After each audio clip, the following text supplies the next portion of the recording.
அல்லேலூயா, அல்லேலூயா. கர்த்தர் நல்லவர். ஆமென்.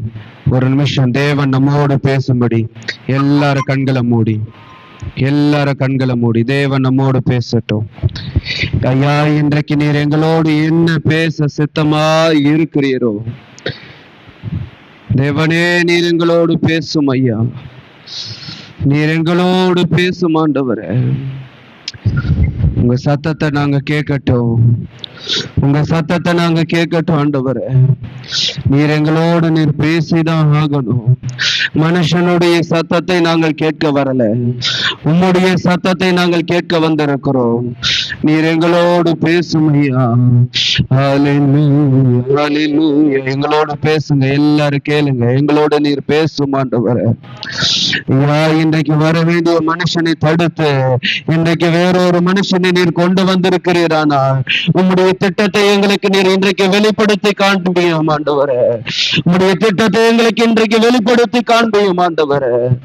ஹல்லேலூயா, ஹல்லேலூயா. நன்றி ஆண்டவரே.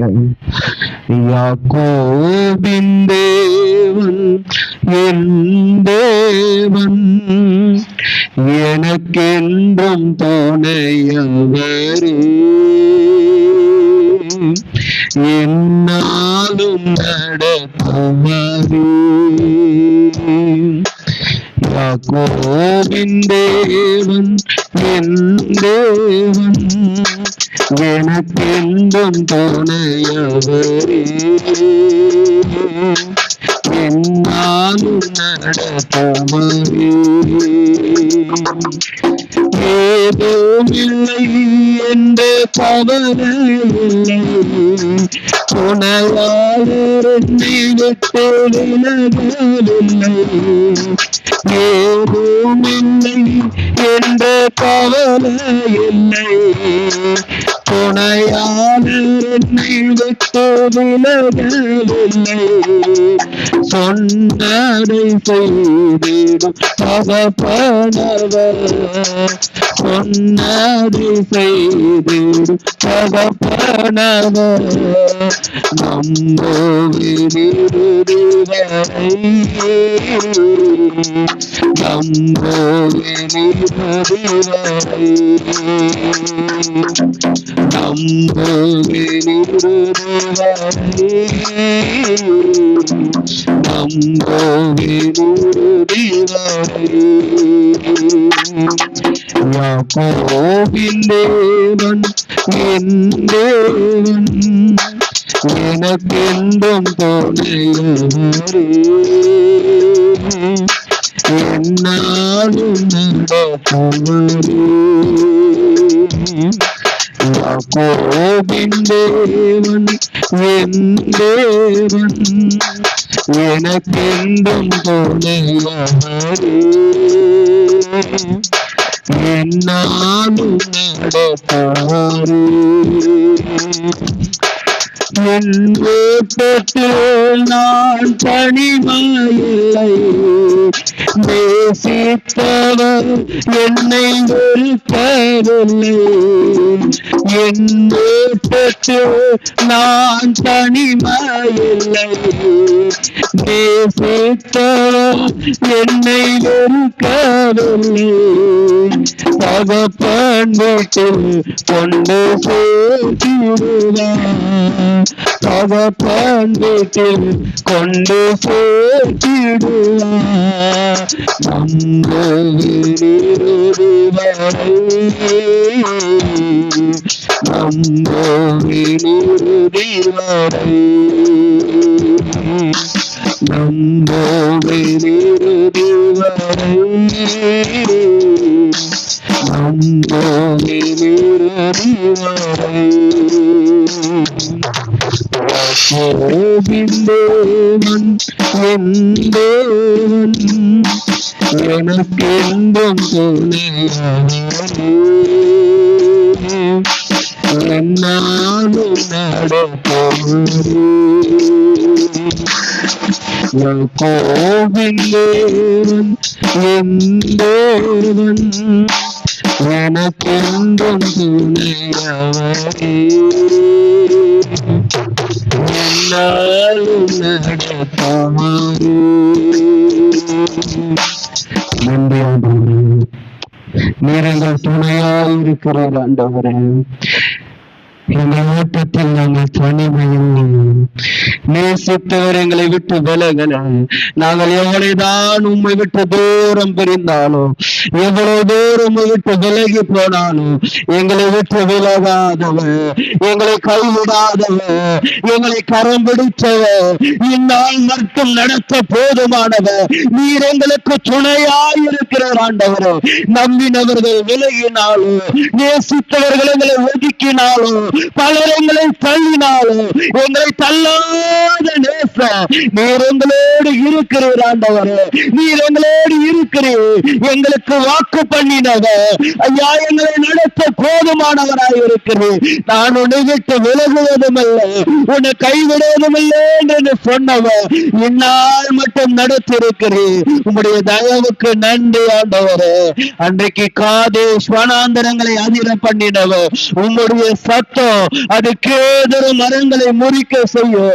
உம்முடைய சத்தம் அது அக்கினி ஜோலைகளை பிளக்க பண்ணும். உம்முடைய சத்தம் அது பெண்மான்களை ஈன பண்ணும். உம்முடைய சத்தம் ஜலத்தின் மேல் பிரவாகித்து நிற்கிறது போல இன்றைக்கு நீர் எங்களோடு பேசும். நீர் எங்களோடு பேசும். நீர் எங்களோடு பேசும். நாங்கள் கேட்கிறோம் இயேசு கிறிஸ்துவின் நாமத்தில் பிதாவே, ஆமென், ஆமென். ஹல்லேலூயா, ஹல்லேலூயா. இயேசு கிறிஸ்துவின் நாமத்தினாலே என் அன்பின் வாழ்த்துக்கள் உங்களுக்கு. இன்றைக்கு உங்களை சந்திக்கும்படி தேவன் எங்களுக்கு கிருபை செய்தார். ஹல்லேலூயா, ஹல்லேலூயா. எனக்கு நேற்று கால் பண்ணி சொல்லும் போது நான் தேவ சமூகத்துல முதல் ஜெபம் பண்ணேன். ஏன் அப்படின்னா, இன்னைக்கு எங்களுக்கு வேற ஒரு மீட்டிங் இருக்கு, நாங்க வேற ஒரு இடம் போகணும். ஆனா ஒரு தகப்பன் கீழே கிட்டத்தட்ட 13 ஆண்டுகள் அடங்கி இருக்கிற ஒரு கிருபையை தேவன் தந்தார். ரெண்டாவது கிட்டத்தட்ட 17 வருஷம் இந்த ஊழிய பயணத்துல தேவனோடு இருக்கிற, ஒரு நாளும் தேவ சமூகத்துல அவர் சொல்லாம ஒரு இடத்துக்கும் போனது கிடையாது. அப்ப இத சொல்லும் பொழுது நான் தேவ சமூகத்துல ஜெபிக்கும் போது தேவன் என் இருதயத்துல ஒரு வார்த்தையை போட்டார். அததான் ராத்திரி நான் தேவ சமூகத்துல கிட்டத்தட்ட நேற்றுக்கு எங்களுக்கு ஒரு டெத்து, அந்த அடக்கம் முடிச்சுட்டு நாங்க வீட்டுக்கு வர்றதுக்கு 11:30 மேல ஆயிடுச்சு. அதை முடிச்சுட்டு 11:30 மேல வந்துட்டு தேவ சமூகத்துல நான் அமரும் போது தேவன் உங்க மத்தியில பேசும்படி சில வார்த்தைகளை என்னுடைய இருதயத்தில் போட்டார். எடுத்து வாசிக்கலாம். சங்கீதம் 81வது சங்கீதம், சங்கீதங்களின் புஸ்தகம் 81வது சங்கீதம், அதனுடைய 13 16 வசனங்களை வாசிக்கலாம். அதனுடைய 13 16 வசனங்கள். என் ஜனம் எனக்கு செவி கொடுத்து, இஸ்ரவேல் என் வழிகளில் நடந்தால் நலமாயிருக்கும். நான் சீக்கிரத்தில் அவர்கள் எதிராளிகளை தாழ்த்தி என் கையை அவர்கள் சத்துருக்களுக்கு விரோதமாக திருப்புவேன். அப்பொழுது கர்த்தரை பகைக்கிறவர்கள் அவருக்கு இச்சகம் பேசி அடங்குவார்கள். அவர்களுடைய காலம் என்றென்றைக்கும் இருக்கும். உச்சிதமான கோதுமையினால் அவர்களை போஷிப்பார். கண்மலை தேனினால் உன்னை திருப்தியாக்குவேன். அல்லேலூயா, அல்லேலூயா. அவர் சொல்லுகிறார், நான் கண்மலை தேனினால் உன்னை திருப்தியாக்கி, உச்சிதமான கோதுமையினால் உன்னை நிரப்பி, உன்னை எதிர்க்கிறவனை உன் கையில கொடுத்து, அவன் பேசாதபடிக்கு அவனை தாழ்த்தி உன்னை உயர்த்த போற. இன்றைக்கு நான் செய்யற காரியம் உனக்கு எப்படி இருக்கும் அப்படின்னா, அவன் உன்னை பேச மாட்டான், உன்னை பகைக்க மாட்டான். உனக்குள்ள இருக்கிற என்ன பகைக்கிறதுனால நான் என்ன செய்வேன் அப்படின்னா, எதிராளிகளை சீக்கிரத்தில் தாழ்த்தி. அல்லேலூயா, அல்லேலூயா, அல்லேலூயா. அவர் என்ன செய்ய போறார் அப்படின்னா, முதல் என்னுடைய எதிராளிகளை தாழ்த்த போகிறான். சத்துருவை என் கையில கொடுத்து அவன் என்ன ஆள முடியாது, அவன் என் மேல அதிகாரத்தை செலுத்த முடியாது, அவன் என்ன ஆட்சி படைக்க முடியாது. நான் அவனுக்கு மேல ஆளுகை செய்ய, சத்துருக்களின் மேல என் கையை உயர்த்த அவர் என்னை நடத்த போகிறார். அல்லேலூயா, அல்லேலூயா. எத்தனை பேர் சொல்ல முடியும் என்னையும் ஒரு திருப்தி உள்ள வாழ்க்கையில நடத்தணும்? அநேக நேரங்களில் எனக்கு ஒரு திருப்தி உள்ள வாழ்க்கை வந்துட்டா நல்லா இருக்குமே, ஒரு சமாதானம் உள்ள ஜீவியத்தை ஜீவிச்சா நல்லா இருக்குமே, தேவ சமூகத்துல உண்மையா அவருடைய நன்மையினால திருப்தியான நல்லா இருக்குமே எதிர்பார்க்கிற உங்களை பார்த்து இன்றைக்கு ஆண்டவர் சொல்லுகிறார், கண்மலை தேனினால் உன்னை திருப்தியாக்குவாராம். அல்லேலூயா. எத்தனை பேர் நம்ப முடியும்? இன்றைக்கு நான் சொல்லுகிறேன், தேவன் உங்களிடத்துல ஒரு செய்தியா இல்ல, ஒரு ஆலோசனையை தேவன் பேச வந்திருக்கிறார். இன்றைக்கு தேவன் கொடுக்கிற ஆலோசனையை நீங்க உங்க வாழ்க்கையில செய்யும் பொழுது தேவன் செய்கிற காரியம் பெரிய காரியமா இருக்கும். நான் நிச்சயமா தேவ சமூகத்துல காத்திருந்தவனா தேவ பிரசன்னத்துல இருந்து உங்களுக்கு சொல்லுகிறேன், நீ இந்த சத்தத்தை உண்மையா கேட்ப அப்படின்னா அவர் சொல்லுகிறார், என் சத்தத்திற்கு உண்மையாய் செவி கொடுத்து இஸ்ரவேலின் வழிகளிலே நடந்தால் நலமாயிருக்கும். நீ அவருடைய வழியில நடக்க, அவர் சத்தத்திற்கு செவி கொடுக்கிறவனாய் இருந்து நான் உன்னை திருப்தி உள்ள வாழ்க்கையில நடத்துவார். அல்லேலூயா, அல்லேலூயா. இந்த சங்கீதத்தை யார் பேசுறார் அப்படின்னா இது ஆசாபின் சங்கீதம். இது ஆசாபின் சங்கீதம். இந்த ஆசாப் யார் அப்படின்னா தேவனுக்கென்று உண்மையாய் வாழ்ந்த மனுஷன். தேவன் அவன் தன்னுடைய வாழ்க்கையின் அனுபவத்தை எடுத்து பேசுகிறார். நான் அவருக்கு செவி கொடுத்ததுனால, அவர் வழிகளில நான் நடக்க கொஞ்சம் முயற்சி எடுத்ததுனால என்ன தேவன் எப்படி நடத்துறார் அப்படின்னா சத்ரு கையில நான் இல்ல, அவன் தான் என் கையில இருக்கிறான். அல்லேலூயா, அல்லேலூயா. இன்றைக்கு அவர் சொல்லுகிறது, நீ அவர் சத்தத்திற்கு செவி கொடுக்கிறவனாயிரு, அவருடைய வழியில நடக்க இன்னைக்கு உன்னை ஒப்பு கொடு. இந்த மாதிரி வேதத்துல ஒரு மனுஷன் தன்னை அவருக்கு நேராய் நடத்தினவன் ஒருவன் இருக்கிறான். 2 நாளாகமோ 14வது அதிகாரம், 2 நாளாகமோ 14வது அதிகாரம் அதனுடைய 1-2 வசனங்களை வாசிக்கலாம். 2 நாளாகமோ 14 அதனுடைய 1-2. அபியா தன் பிதாக்களோடு நித்திரை அடைந்த பின் அவனை தாவீதின் நகரத்தில் அடக்கம் பண்ணினார்கள்.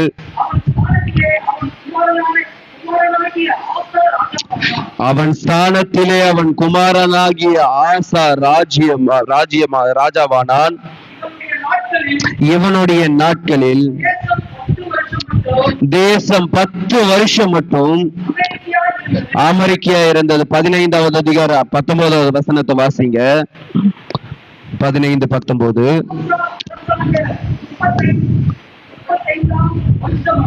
ஆசா அரசாண்ட 35ஆம் வருஷம் மட்டும் யுத்தம் இல்லாதிருந்தது. அல்லேலூயா, அல்லேலூயா, அல்லேலூயா. எத்தனை பேர் உயிரோடு இருக்கிறீங்க? அல்லேலூயா, அல்லேலூயா. தேவ சமூகத்துல உற்சாகமா இருக்க பழகி கொள்ளுங்க. வார்த்தை தனக்கு நேரா வந்துருச்சு அப்படின்னா, ஏன் பாட்டு பாடுற நேரத்துல ஒரு கையை தட்டி பாடுறோம்? ஏன் தேவனுக்கு நேரா 2 கையை உயர்த்துறோம்? ஏன் அப்படின்னா ஒரு விஷயத்த சொல்லிட்டு வார்த்தைக்குள்ள போக விரும்புறேன். ரொம்ப அப்படியே நீங்க எல்லாரும் ரொம்ப களைத்து போய் இருக்கிறதுனால சொல்றேன். ஏன் தேவ சமூகத்துல கையை உற்சாகமா தட்டணும்? உலகத்தா சொல்றது போல கையை நல்லா தட்டினா ஹார்ட் நல்லா ஃபங்க்ஷன் ஆகும்னு சொல்றானே, அதனாலயா? ஏன்னா அதிகமா அததான் ஊழியக்காரங்க சொல்லியிருப்பாங்க, நல்ல கையை தட்டினா ஹார்ட் உனக்கு நல்லா ஃபங்க்ஷன் ஆகும், அந்த நல்லா இயங்கணும் அப்படின்னா நல்லா 2 கையை தட்டு. அதுவா? வேதம் அப்படி சொல்லலையே, வேதம் அப்படி சொல்லலையே. எதுக்கு 2 கைகளை பரலோகத்துக்கு நேரம் உயர்த்தி ஆண்டவரேன்னு சொல்லிட்டு சொல்றோம்? நீதிமொழிகள் 3வது அதிகாரம் 16வது வசனத்தை வாசித்தீங்க அப்படின்னா நீதிமொழிகள் 3:16 அவர் சொல்லுகிறார், வலது கையில் வாசிங்க. நீதிமொழிகள் 3:16 சீக்கிரம். அதன் வலது கையில் தீர்க்காயுசும் அதன் இடது கையில் செல்வமும் கனமும் இருக்கிறது. அல்லேலூயா. வலது கையில என்ன இருக்குதா? தீர்க்காயுசு அப்படின்னா என் வாழ்க்கைய, என்னுடைய வாழ்க்கையின் மொத்த காலங்களும் என் கையில, வலது கையில இருக்குது. என் இடது கையில என்ன இருக்கு? செல்வமும் கனமும் இருக்குது. இது ரெண்டுத்தையும் வச்சு நான் முயற்சி எடுத்து வாழ முடியாது. எனக்கு உதவி செய்யுங்கன்னு சொல்லி கர்த்தருடைய வார்த்தையை நீ கையை தட்டி வரவேற்ற அப்படின்னா, நீ ரெண்டு கைகளை தட்டி வரவேற்கும் போது வலது கையில இருக்கிற தீர்க்காயுசு அந்த வார்த்தையின்படி உன்னை வாழ செய்யும். இடது கையில இருக்கிற செல்வம் உன்னை அதன்படி வாழ, அது உனக்கு நிரந்தரமா இருக்க. எந்த இடத்துல கனத்தை எதிர்பார்த்தியோ, எந்த இடத்துல உயர்வை எதிர்பார்த்தியோ, அந்த வார்த்தை, தேவ வார்த்தை வரும்போது அதை வரவேற்ற அப்படின்னா அந்த இடத்துல உன்னை நிச்சயமா நிற்க பண்ணும். அல்லேலூயா, அல்லேலூயா. மற்றவங்களை பார்த்து ஒருத்தவங்க கையை தட்டிட்டா இன்னொருத்தவங்க சேர்ந்து கையை தட்டக்கூடாது. இது எனக்கு தான் வர வார்த்தை, இது எனக்கு தான் தேவன் சொல்றாரு அப்படின்னா அதை யார பார்த்து இல்ல, கையை தட்டி வரவேற்க பழகணும். அல்லேலூயா, அல்லேலூயா. கர்த்தர் சொல்லுகிறா, ஆசா தேவனுக்கு முன்பாக உத்தமமாய் நடந்தினவன், தகப்பன் ஸ்தானத்துல ஏற்படுத்தப்பட்டவனுடைய வாழ்க்கை 10 வருஷம் வரைக்கும் எப்படி இருக்குதா? அமெரிக்கையா இருக்குதா. 35 ஆண்டு 35 வருஷமும் யுத்தம் இல்லாத இருக்குதா. இன்னைக்கு சமாதானம் உள்ள வாழ்க்கை எதிர்பார்க்கிறல. ஆசா 10 வருஷம் விட்டு அமெரிக்கையா இருந்தானா, சமாதானமா இருந்தானா. 35 வருஷம் வரைக்கும் பிரச்சனையும் போராட்டத்தையும் அவன் பார்க்கவே இல்லையா. காரணம் ஏன் அப்படின்னா, அவன் தேவனுக்கு முன்பாக உண்மையா இருந்தான். அவர் சத்தத்திற்கு செவி கொடுத்தான். அவருடைய வழியில நடக்க தன்னை கொஞ்சம் முயற்சி எடுத்தான். 2 நாளாகமம் 14 2வது வசனத்தை வாசிங்க. 2 நாளாகமம் 14:2. ஆசா தன் தேவனாகிய கர்த்தரின் பார்வைக்கு, ஆசா தன் தேவனாகிய கர்த்தருடைய பார்வைக்கு நன்மையும் செம்மையுமானதை செய்தான். அல்லேலூயா, அல்லேலூயா. அவன் யார் பார்வைக்கு நன்மையும் செம்மையுமானதை செய்தான் அப்படின்னா, கர்த்தருடைய பார்வைக்கு. இன்னைக்கு நம்ம ஒரு உதவி செஞ்சோம் அப்படின்னா இன்னொருத்தவன் மெச்சிக்கணும். இன்னொருத்தவன் நம்மளை பார்த்துட்டு, பாருப்பா எப்படி செய்யறான் பாருப்பா, அப்படி இல்லை. அவன் யார் பார்வைக்கு செய்கிறான் அப்படின்னா, கர்த்தருடைய பார்வைக்கு நன்மையும் செம்மையுமானதை செய்தானா. என்னதாங்க நன்மையும் செம்மையுமானதை செய்தான்? என்னத்தை செய்து அவன் 10 வருஷம் விட்டும் சமாதானத்தை அனுபவிச்சான்? 35 வருஷம் வரைக்கும் போராட்டத்தையும் பார்க்கலையா? அப்படி என்னதான் செய்தான்? எதிர்பார்ப்பு இருக்குதா உங்களுக்கு? பிரச்சனை இல்லாத வாழ்க்கைய வாழணும்னு எதிர்பார்க்கிறீங்கல்ல, சமாதானமா வாழணும்னு எதிர்பார்க்கிறீங்களே, திருப்தியா இருக்கணும்னு எதிர்பார்க்கிறீங்களே, 4 பேருக்கு முன்னாடி உன்னையும் தலையை உயர்த்தணும்னு எதிர்பார்க்கிறல்ல. கிறிஸ்தவன் சொல்றவன் நல்லா எல்லாருக்கும் மேல உயர்ந்த ஸ்தானத்துல இருக்கணும்னு விருப்பப்படுறல்ல. இன்னைக்கு அந்த எதிர்பார்ப்பு இருந்துச்சு அப்படின்னா, ஆசாக்குள்ள ஒரு எதிர்பார்ப்பு இருந்துகிட்டே இருந்துச்சுங்க. இந்த சமாதானத்தையும் இந்த பிரச்சனை இல்லாத வாழ்க்கையை அனுபவிக்கிறதுக்கு அவன் கர்த்தரின் பார்வைக்கு நன்மையும் செம்மையுமானதை செய்தான். என்னதான் செய்தான்? என்ன செய்தான்? 3வது வசனத்தை வாசிங்க சீக்கிரமா. ஒரு 4 காரியங்கள். அந்நிய தேவர்களின் பலிபீடங்களையும் மேடைகளையும் அகற்றி, சிலைகளை உடைத்து, விக்கிரக தோப்புகளை 4 காரியம் செய்யறான். என்னென்ன செய்யறான்? அந்நிய தேவர்களின் பலிபீடங்களையும் மேடைகளையும், 3வது சிலைகளையும், 4வது விக்கிரக தோப்புகளையும் அகற்றி. அல்லேலூயா. அவன் தன் வாழ்க்கையில தேவனை உண்மையா தேடுறதுனால எதை செய்ய விருப்பப்படுறான் அப்படின்னா, இந்த 4 காரியத்தை ஒதுக்குறான். இந்த 4ஆகம புஸ்தகத்தை நீங்க வாசித்து பாத்தீங்கன்னா உங்களுக்கு புரிகிற விதத்துல நான் பேச விரும்புகிறேன். கர்த்தர் அதை நடத்துவாராக.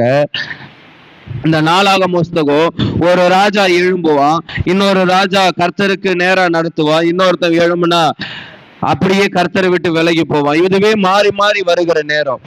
இவங்களுடைய வாழ்க்கையில என்ன நடக்குது அப்படின்னா, இவன் தகப்பன் வரைக்கும் உண்மையா நடந்தத, இவன் வாழ்க்கையில தகப்பன் எதையோ ஒண்ணு இழந்துட்டான்.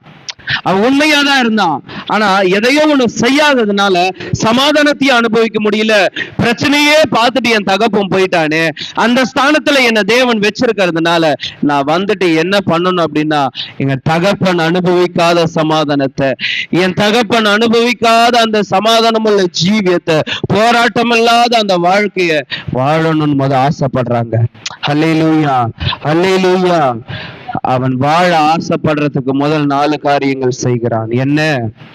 அந்நிய தேவர்களின் பலிபீடங்களையும் மேடைகளையும் உடைத்து சிலைகளையும் விக்கிரக தோப்புகளையும் அகற்றி, அல்லேலூயா.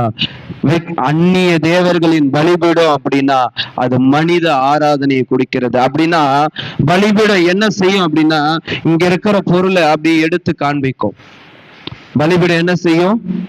ஒரு பொருளை தூரத்துல இருந்து பார்த்தாலும் இங்க இருக்கிற நபர் தெரியுறாங்களா? காரணம் என்ன? இந்த பலிபீடத்தினுடைய மகிமை என்னன்னா ஒன்னு எடுத்து, ஆனா இங்க சொல்றாரு அந்நிய தேவர்களின் பலிபீடமா. அப்ப பலிபீடத்துல என்ன வந்துடுச்சு? அந்நிய தேவர்கள். எதைதான் நம்மளுடைய வாழ்க்கையில பலிபீடத்தில் நம்மளுடைய வாழ்க்கையில எதை நம்ம ஆராதிக்கிறோம், எதை எடுத்து காண்பிக்க விரும்புறோம், எதை நமக்கு முன்பாக எடுத்து இந்த உதவி இந்த நாளதான் நான் வாழ்றேன்னு எதை காட்ட விரும்புறோம்? நான் பேசுறது புரியுதா உங்களுக்கு? கொஞ்சம் புரிஞ்சுங்க. ஏன்னா அப்படின்னா இந்த நீங்க புரிஞ்சுட்டீங்க அப்படின்னா இன்றைக்கு தேவன் செய்யற காரியம் பெருசா இருக்கும். நான் கர்த்தருடைய சமூகத்துல தைரியமா சொல்லுகிறேன் 4 காரியம்தான். வேகமா பார்த்துடலாம், ஆனா கொஞ்சம் புரிஞ்சுக்கோங்க. கொஞ்சம் கவனிச்சிங்க அப்படின்னா இந்த செய்தி உங்களுக்கு ஆசீர்வாதமா இருக்கும். அல்லேலூயா. அவன் என்ன பண்ணுகிறான்? பலிபீடத்துல ஒரு பொருளை எடுத்து காண்பிக்கிறானா. இன்னைக்கு நம்ம பலிபீடத்துல என்ன எடுத்து காண்பிக்க விரும்புறோம் அப்படின்னா தேவன் எனக்கு உதவி செய்தார்னு காண்பிக்கிறது இல்ல. தேவன் எனக்கு உதவி செய்தார் என்பதை காண்பிக்கிறது இல்ல. எதை காண்பிக்க விரும்புறோம்னா அந்த மனுஷன் மட்டும் என் வாழ்க்கையில வரலன்னா, அவன் மட்டும் எனக்கு அந்த நெருக்கமான நேரத்துல ஒரு 10,000 கொடுத்து உதவல அப்படின்னா, ஒரு 1000 ரூபாய் கொடுத்து உதவல அப்படின்னா இன்னைக்கு நான் இந்த நிலைமையில இருந்திருக்கவே எத்தனை பேர் சொல்லியிருப்போம் அந்த வார்த்தையை. ஆனா தேவன் எதை சொல்ல விரும்புறாரு அப்படின்னா இந்த மனுஷனை இயக்குனதுனால அவருக்கு அந்த மனுஷனுக்கு பின்னாடி இருக்கிற தேவனை நம்ம பார்க்கறது இல்ல. அவர் இயக்கல அப்படின்னா, அவர் கொஞ்சம் நமக்கு இறங்கல அப்படின்னா ஒருத்தனும் நமக்கு உதவி செய்ய போறது கிடையாது. இன்னைக்கு தேவனை உயர்த்தி பேசல, எதை உயர்த்தி பேசுறோம் அப்படின்னா எதையோ ஒரு மனுஷன் உயர்த்தி பேச ஆரம்பிச்சிடும். குடும்ப வாழ்க்கையில இருந்தோம் அப்படின்னா என் புள்ள மட்டும் எனக்கு உதவல அப்படின்னா, என் புருஷன் மட்டும் எனக்கு உதவல அப்படின்னா, என் மனைவி மட்டும் எனக்கு கை பிடிக்கல அப்படின்னா இன்னைக்கு எங்க வாழ்க்கையே இருந்திருக்காது. கொஞ்சம் புரிஞ்சுக்கோங்க, அதுக்கு பின்னாடி தேவன் இருக்கிறார். நம்மையே அறியாம நம்முடைய வாழ்க்கையில ஒரு அந்நிய பலிபீடம். நீ தேவனை உயர்த்தி காண்பிப்பா அப்படின்னு நினைச்சா அவர் யோசிக்கிறாரு, நீ என்ன காட்டுவ நினைச்சா நீ என்ன காட்டுறது இல்ல.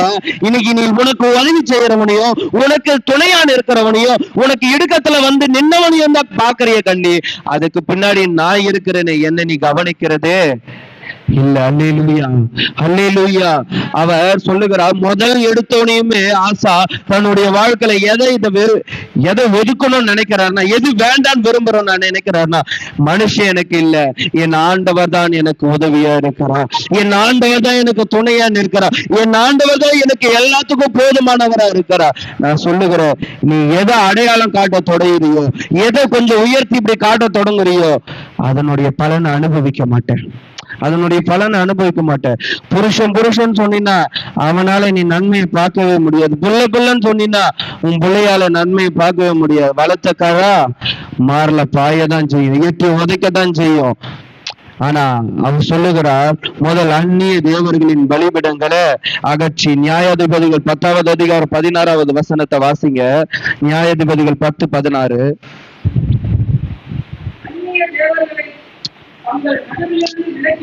அந்நிய தேவர்களை தங்கள் நடுவிலிருந்து விலக்கிவிட்டு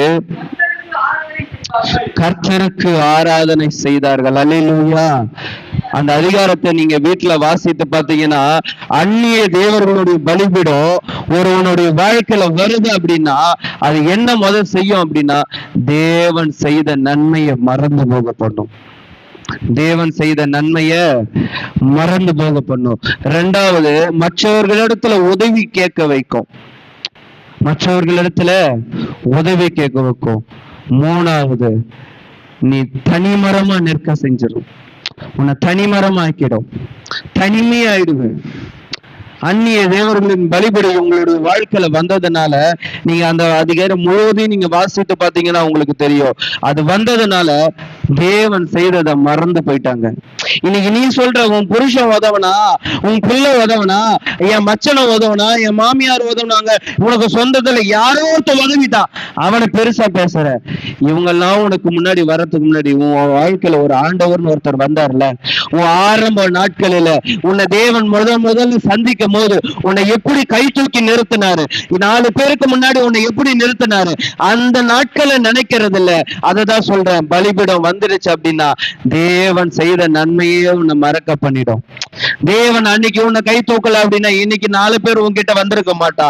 தேவன் அன்னைக்கு உன்னை அந்த குழியிலிருந்து தூக்கல அப்படின்னா இன்னைக்கு 4 பேர் உன்னை சுத்தி நின்றுக்க மாட்டா. அன்னைக்கு தேவன் உன்னை சந்திக்கல அப்படின்னா இன்னைக்கு உன்னுடைய நிலைமை எப்படி இருந்திருக்கும் அப்படின்னா எல்லாரால மறக்கப்பட்டு இருப்ப, எல்லாரால மறக்கப்பட்டிருப்பீங்க. அன்னைக்கு தேவன் வாழ்க்கையில மறந்து போயிட்ட காரணம் ஏன் அப்படின்னா இப்போ உனக்கு உதவி செய்யறாங்க பாரு. இப்போ உனக்கு என்ன பண்றாங்க, உதவி செய்யறவங்களையும் இப்போ உனக்கு உன்னை சப்போர்ட்டா பேசுறவங்களையும் இவங்க இல்ல அப்படின்னா நான் நிக்கவே முடியாதுன்னு சொல்றப்ப அந்த ஆட்கள் மூலியமா என்ன இழந்துடுற அப்படின்னா கர்த்தருடைய மனதுருக்கத்தை இழந்துடுறீங்க. கர்த்தருடைய மனதுருக்கத்தை இழந்துடுறீங்க. கர்த்தருடைய மனதுருக்கம் எப்படிப்பட்டது அப்படின்னா அந்த நியாயாதிபதிகள் 10:16 முழுசா வாசிங்க. அவர்கள் அந்நிய தேவர்களின் பலிபீடங்களை அகற்றி கர்த்தருக்கு ஆராதனை செய்தார்கள். அப்பொழுது இஸ்ரவேலின் வருத்தத்தை பார்த்து மனதுருகினார். அல்லேலூயா, அல்லேலூயா. அவர் என்ன செய்தாரா, மனதுருகினாரா. நீ அடையாளம் காட்டுறதை விட்டுட்ட அப்படின்னா கர்த்தருடைய மனதுருக்கத்தை அனுபவிக்க ஆரம்பிப்பீங்க. கர்த்தருடைய மனதுருக்கத்தை அனுபவிக்க ஆரம்பிப்பீங்க. அந்நிய தேவர்களின் பலிபீடம் என்ன செய்யும் அப்படின்னா நீ எதை அடையாளம் காட்டியோ அதை அனுபவிக்க முடியாதுன்னு சொன்ன.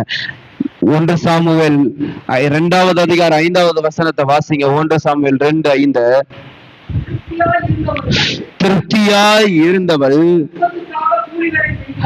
அப்பத்திற்காக கூலி வேலை செய்கிறார்கள், பசியாய் இருந்தவர்களோ இனி பசியாய் இரார்கள். மடலியாய் இருந்தவள் 7 பெற்றால் அநேக பிள்ளைகள் பெற்றவளோ பலட்சியப்பட்டாள். அல்லேலூயா. அன்னாள் சொல்லுகிறாள், அநேகம் பெற்றவள் 7 பெற்றவள் எப்படி ஆயிட்டாலாம், பலட்சியப்பட்டாலாம். 7 பெற்றவள் என்ன பண்றாளாம், திருப்தியா இருந்தாலாம். அல்லேலூயா, அல்லேலூயா. உங்களுக்கு நான் பேசுறது விலங்குல நினைக்கிறேன். ஏன் அப்படின்னா நான் பேசுற வார்த்தை என்கிட்டயே திருப்பி வந்துகிட்டே இருக்குது. கொஞ்சம் புரிஞ்சுக்கோங்க. அநேகம் பெற்றவள் என்னன்னா பலட்சியப்பட்டாளா, 7 பெற்றவள் திருப்தி அடைந்தாலாம். அண்ணாள் தன் வாழ்க்கையில ஒரு பலிபீடத்தை வச்சிருந்தா. என் புருஷன் மாத்திரம் போதும், என் புருஷன்னு அவ வாழ்ந்தா. ஆனா அவ வாழ்ந்ததுனால கர்த்தருடைய மனதுருக்கத்தை அவளால அனுபவிக்க முடியல. ஆனா அநேகம் பெற்றவள் 10 பிள்ளையை பெற்றவள் எப்படி ஆயிட்டா, பலட்சியப்பட்டாளாம். இவன் பேசுறா, பெனினால் பேசுறா அண்ணால பார்த்து, பாத்தியா எனக்கு 10 பிள்ளை, உனக்கு ஒருத்தம் கூட இல்ல, நீ என்னத்துக்கு வாழ்ற, என் பிள்ளைங்க என்ன பார்த்துப்பாங்க, என் பிள்ளை இருக்கிறான், என் புருஷன் இருக்கிறான், அவன் துணை எனக்கு போதும் பேசுனவ எப்படி ஆயிட்டா, பலட்சியப்பட்டாள். அதாவது இந்த டிரான்ஸ்லேட்ல பார்த்தா அப்படின்னா தனிமையாக்கப்பட்டாள். நீ எதை அடையாளம் காட்ட தொடங்குறியோ, எதை உனக்கு பெருசா உயர்த்தி காட்ட விரும்புறியோ, உயர்த்தி காட்ட நீ எப்படி ஆயிடுவேன் அப்படின்னா தனிமையாயிடுவேன். ஆனா ஒருத்தி 7 பெற்றாலாம். ஏன் அப்படின்னா 1 பெற்றதை அப்படியே கர்த்தருக்கு கொடுத்துட்டா. அல்லேலூயா, அல்லேலூயா, அல்லேலூயா. நீ எதை அடையாளம் காட்டுறியோ, எதை நீ உயர்த்தி காட்ட விரும்புறியோ அதை இன்னைக்கு உன் வாழ்க்கையில இருந்து எடுத்துட்ட அப்படின்னா கர்த்தருடைய மனதுருக்கத்தை அனுபவிக்க ஆரம்பிப்பீங்க. அல்லேலூயா, அல்லேலூயா. அவருடைய மனதுருக்கம் எப்படிப்பட்டது அப்படின்னா லூக்கா 7வது அதிகாரம் அதனுடைய 12-13 வசனங்களை வாசிங்க. லூக்கா 7:12-13. அவர் ஊரின் வாசலுக்கு சமீபித்த போது மரித்து போன ஒருவனை அடக்கம் பண்ணும்படி வந்தார்கள். அவன் தன் தாய்க்கு ஒரே மகனாய் இருந்தான். இந்த சம்பவத்தை சொல்றேன், நான் வேகமா நான் போக விரும்புறேன். விதவியாகிய ஒருவள் தனக்கு ஒரு மகனை, ஒரே ஒரு மகன் தான். அவ யார் அப்படின்னா ஒரு விதவை. அந்த இடத்துல சொல்லப்பட்டிருக்கோம் கைம்பெண் ஆகிய ஒருத்தி. அந்த கைம்பெண் எப்படிப்பட்டவள் அப்படின்னா, தனக்கு ஒரே ஒரு பிள்ளை, அந்த பிள்ளைக்காகவே வாழ்ந்தா, அந்த பிள்ளைக்காகவே இருந்தா. இவனுக்காக தான் நான் வாழ்றேன், இவனுக்காக தான் நான் இருக்கிறேன், இவன் இல்ல அப்படின்னா நான் இன்னைக்கு இல்ல, இவனுக்காக தான் இவனுக்காக தான் இவனுக்காக தான் சொல்லிட்டு இந்த சரித்திரத்தை வாசித்து பார்த்தீங்கன்னா அவன் சொல்றா, நான் இவன் இல்ல அப்படின்னா நான் இல்லை. நம்மளுக்கு கூட சொல்லுவோம், என் புள்ள மட்டும் இல்ல அப்படின்னா இவன் கூட நான் வாழ்ந்திருக்க மாட்டேன், என்னைக்கோ நான் செத்து போயிருப்பேன். என் புருஷனுக்காக தான், என் பிள்ளைக்காக தான், இவனுக்காக தான், அவனுக்காக தான் வாழ்ந்தன்னு சொல்லிக்கிட்டே இருந்தா, ஒரு நாள் தூரத்துல இருந்து இயேசு பார்க்கிறா, இவன் வாழ்ந்த இவனுக்காக தான். நீ ஆண்டவருக்காக வாழணும்னு அவர் விருப்பப்படுறாரு, நீ என்ன சொல்ற அப்படின்னா என் பிள்ளைக்காக, என் புருஷனுக்காக, அவங்களுக்காக, இவங்களுக்காக, இவங்க மட்டும் இல்ல அப்படின்னா நான் இல்ல, இவங்க மாத்திரம் இல்ல அப்படின்னா நீ எதையோ ஒண்ணு உயர்த்தி காமிச்சுக்கிட்டே இருந்தேன்னா அந்த அந்நிய பலிபீட என்ன பண்ணும் அப்படின்னா தேவன் செய்த நன்மையையும் அவருடைய மனதுருக்கத்தையும் அனுபவிக்க முடியாம பண்ணிடும். ஆனா அவ பார்க்கிறாரு, இயேசு தூரத்துல இருந்து பார்க்கிறா, இவ புள்ளன்னு வாழ்ந்தா, அவ பலிபீட நொறுக்கப்பட்டதை தேவன் பார்க்கிறார். புள்ளை செத்துட்ட பிறகு ஐயோ இவனுக்காக தானே இருந்த, இவனுக்காக தானே, இந்த மனுஷனுக்காக தானே, இந்த பிள்ளைக்காக தானே, இந்த வீட்டுக்கு தானே, இந்த குடும்பத்துக்காக தானே வாழ்ந்தன்னு சொல்ல உன்னுடைய பலிபீடம் நொறுக்கப்பட்டதை இயேசு தூரத்துல இருந்து பார்க்கிறார். இயேசு தூரத்துல இருந்து பார்த்து என்ன செய்கிறார் அப்படின்னா அவர் மனதுருகினாராம். 13வது வசனத்தை வாசிங்க. இயேசு தூரத்துல இருந்து பார்த்து, கர்த்தர் அவளை பார்த்து அவள் மேல் மனதுருகினார். அல்லேலூயா, அல்லேலூயா. அவருடைய மனதுருக்கு என்ன பண்ணுச்சு அப்படின்னா அவளுடைய பலிபீடம் நொறுக்கப்பட்டது, அவளுடைய பலிபீடம் இடிக்கப்பட்டது. இயேசு தூரத்துல இருந்து பார்த்து மனதுருகினாராம். மனதுருக்கம் எப்படிப்பட்ட தெரியுமா? கர்த்தருடைய மனதுருக்கம் எப்படிப்பட்ட தெரியுமா? நீங்க கேட்டிருப்பீங்க, மனதுருக்கம் அப்படின்னா உதவி செய்வாரு, உன்னை தூக்குவாரு, உன் கடனை அடைப்பாரு, உனக்கு எல்லாத்துக்கும் துணையா நிற்பாரு. இல்ல, கர்த்தருடைய மனதுருக்கம் எப்படிப்பட்ட தெரியுமா? அந்த வசனத்தை முழுசா வாசிங்கன்னு. கிட்டே வந்து பாடையை தொட்டார், அதை சுமந்தவர்கள் நின்றார்கள். அப்பொழுது அவர், வாலிபனே எழுந்திரு என்று சொன்னார். அல்லேலூயா, அல்லேலூயா. கர்த்தருடைய மனதுருக்கு எப்படி தெரியுமா? நீ உன் அடையாளம் காட்டி அனுபவிக்க முடியாம போனத மீண்டும் அனுபவிக்க செய்கிறது தான் கர்த்தருடைய மனதுருக்கும். அல்லேலூயா, அல்லேலூயா. பிள்ளைன்னு வாழ்ந்த ஒரு நாள் நடுத்தரவில் நிறுத்திட்டான் அப்படின்னா அவனை நீ இழந்துருவ. உன் பிள்ளைக்காக வாழ்ந்தனே, இவனே என்ன கை விட்டுட்டானே, புருஷனுக்காக வாழ்ந்திருப்ப, அவனே என்ன கை விட்டுட்டானே, இந்த குடும்பத்துக்காக இவ்வளவு உழைச்சேன், இவங்க எல்லாருமே என்ன தூக்கி வீசி அடிச்சிட்டாங்களே, அவங்களுடைய நன்மையை அனுபவிச்சிருக்க மாட்டேன், பிள்ளைகளுடைய சுதந்திரத்தை அனுபவிச்சிருக்க மாட்டேன், ஒரு புருஷனுடைய சுதந்திரத்தை அனுபவிச்சிருக்க மாட்டேன். இந்த சமுதாயத்துல எந்த இடத்துல வேலை செஞ்சியோ நீ வேலைக்காக உண்மையா உழைச்சிருப்ப, வேலை நீ உண்மையா உழைச்ச இடத்துல அந்த வேலையினுடைய பலனை அனுபவிக்காம போயிருப்ப. ஆனா இன்னைக்கு உன் பலிபீடத்தை உடைச்சு இதுக்கு பின்னாடி எல்லாம் தேவன் தான் இருக்கிறாரு, இன்னைக்கு நான் இல்ல, இவங்களுக்கெல்லாம் வாழ்றது வேஸ்ட், கடவுளுக்காக நான் வாழ்ந்தேன் அப்படின்னா, அவருக்காக உண்மையா இருந்தேன் அப்படின்னா, அவருக்காக உண்மையா நான் பேசணும் அப்படின்னா, அவரை நான் அடையாளம் காட்ட தொடங்கிட்டேன் அப்படின்னா, அவரை உயர்த்தி காட்ட தொடங்கிட்டேன் அப்படின்னா, அவர் சொல்லுகிற எந்த இடத்துல எதை இழந்தையோ, எதை உன்னால் இதுவரைக்கும் அனுபவிக்க முடியாம போனையோ, உன் வேலை இடத்துல ப்ரமோஷன் அனுபவிக்கலையா, உன் குடும்ப வாழ்க்கையில உன் பிள்ளையை நீ அனுபவிக்க முடியலையா, அவன் ஊதாரியா போனதுக்கு காரணம் எப்படி எதனால அப்படின்னா நீ அடையாளம் காட்டினதுதான். இன்னைக்கு அதை உடைச்சிரு, நீ அடையாளம் காட்டினப்ப அந்த பிள்ளையை நீ அனுபவிப்ப, அவன் மனம் திரும்பி உன் பக்கத்துல வருவான். அல்லேலூயா, அல்லேலூயா, அல்லேலூயா, அல்லேலூயா. கொஞ்சம் சொல்லுங்களேன், அல்லேலூயா, அல்லேலூயா. செவிட போல கேட்க வேணாம், உற்சாகமா இருங்க. கர்த்தருடைய மனதுருக்கம் நீ அனுபவிக்க முடியாது. நீ எதை சொல்லி சொல்லி எதை அனுபவிக்க முடியாம போடியோ அதை மீண்டும் அனுபவிக்க செய்வார், மீண்டும் அனுபவிக்க செய்வார், மீண்டும் அனுபவிக்க செய்வார். அது தூரத்துல இருந்து பார்த்தாராம், தூரத்துல இருந்து அந்த விதவிய பார்க்கிறான். இவன் பிள்ளைய அனுபவிக்கல, இவன் பிள்ளைய அனுபவிக்கல, இவன் நிர்கதையா தனியா நிற்கிறத தேவன் கண்டு மனதுருகினாராம், தேவன் கண்டு மனதுருகினாராம்.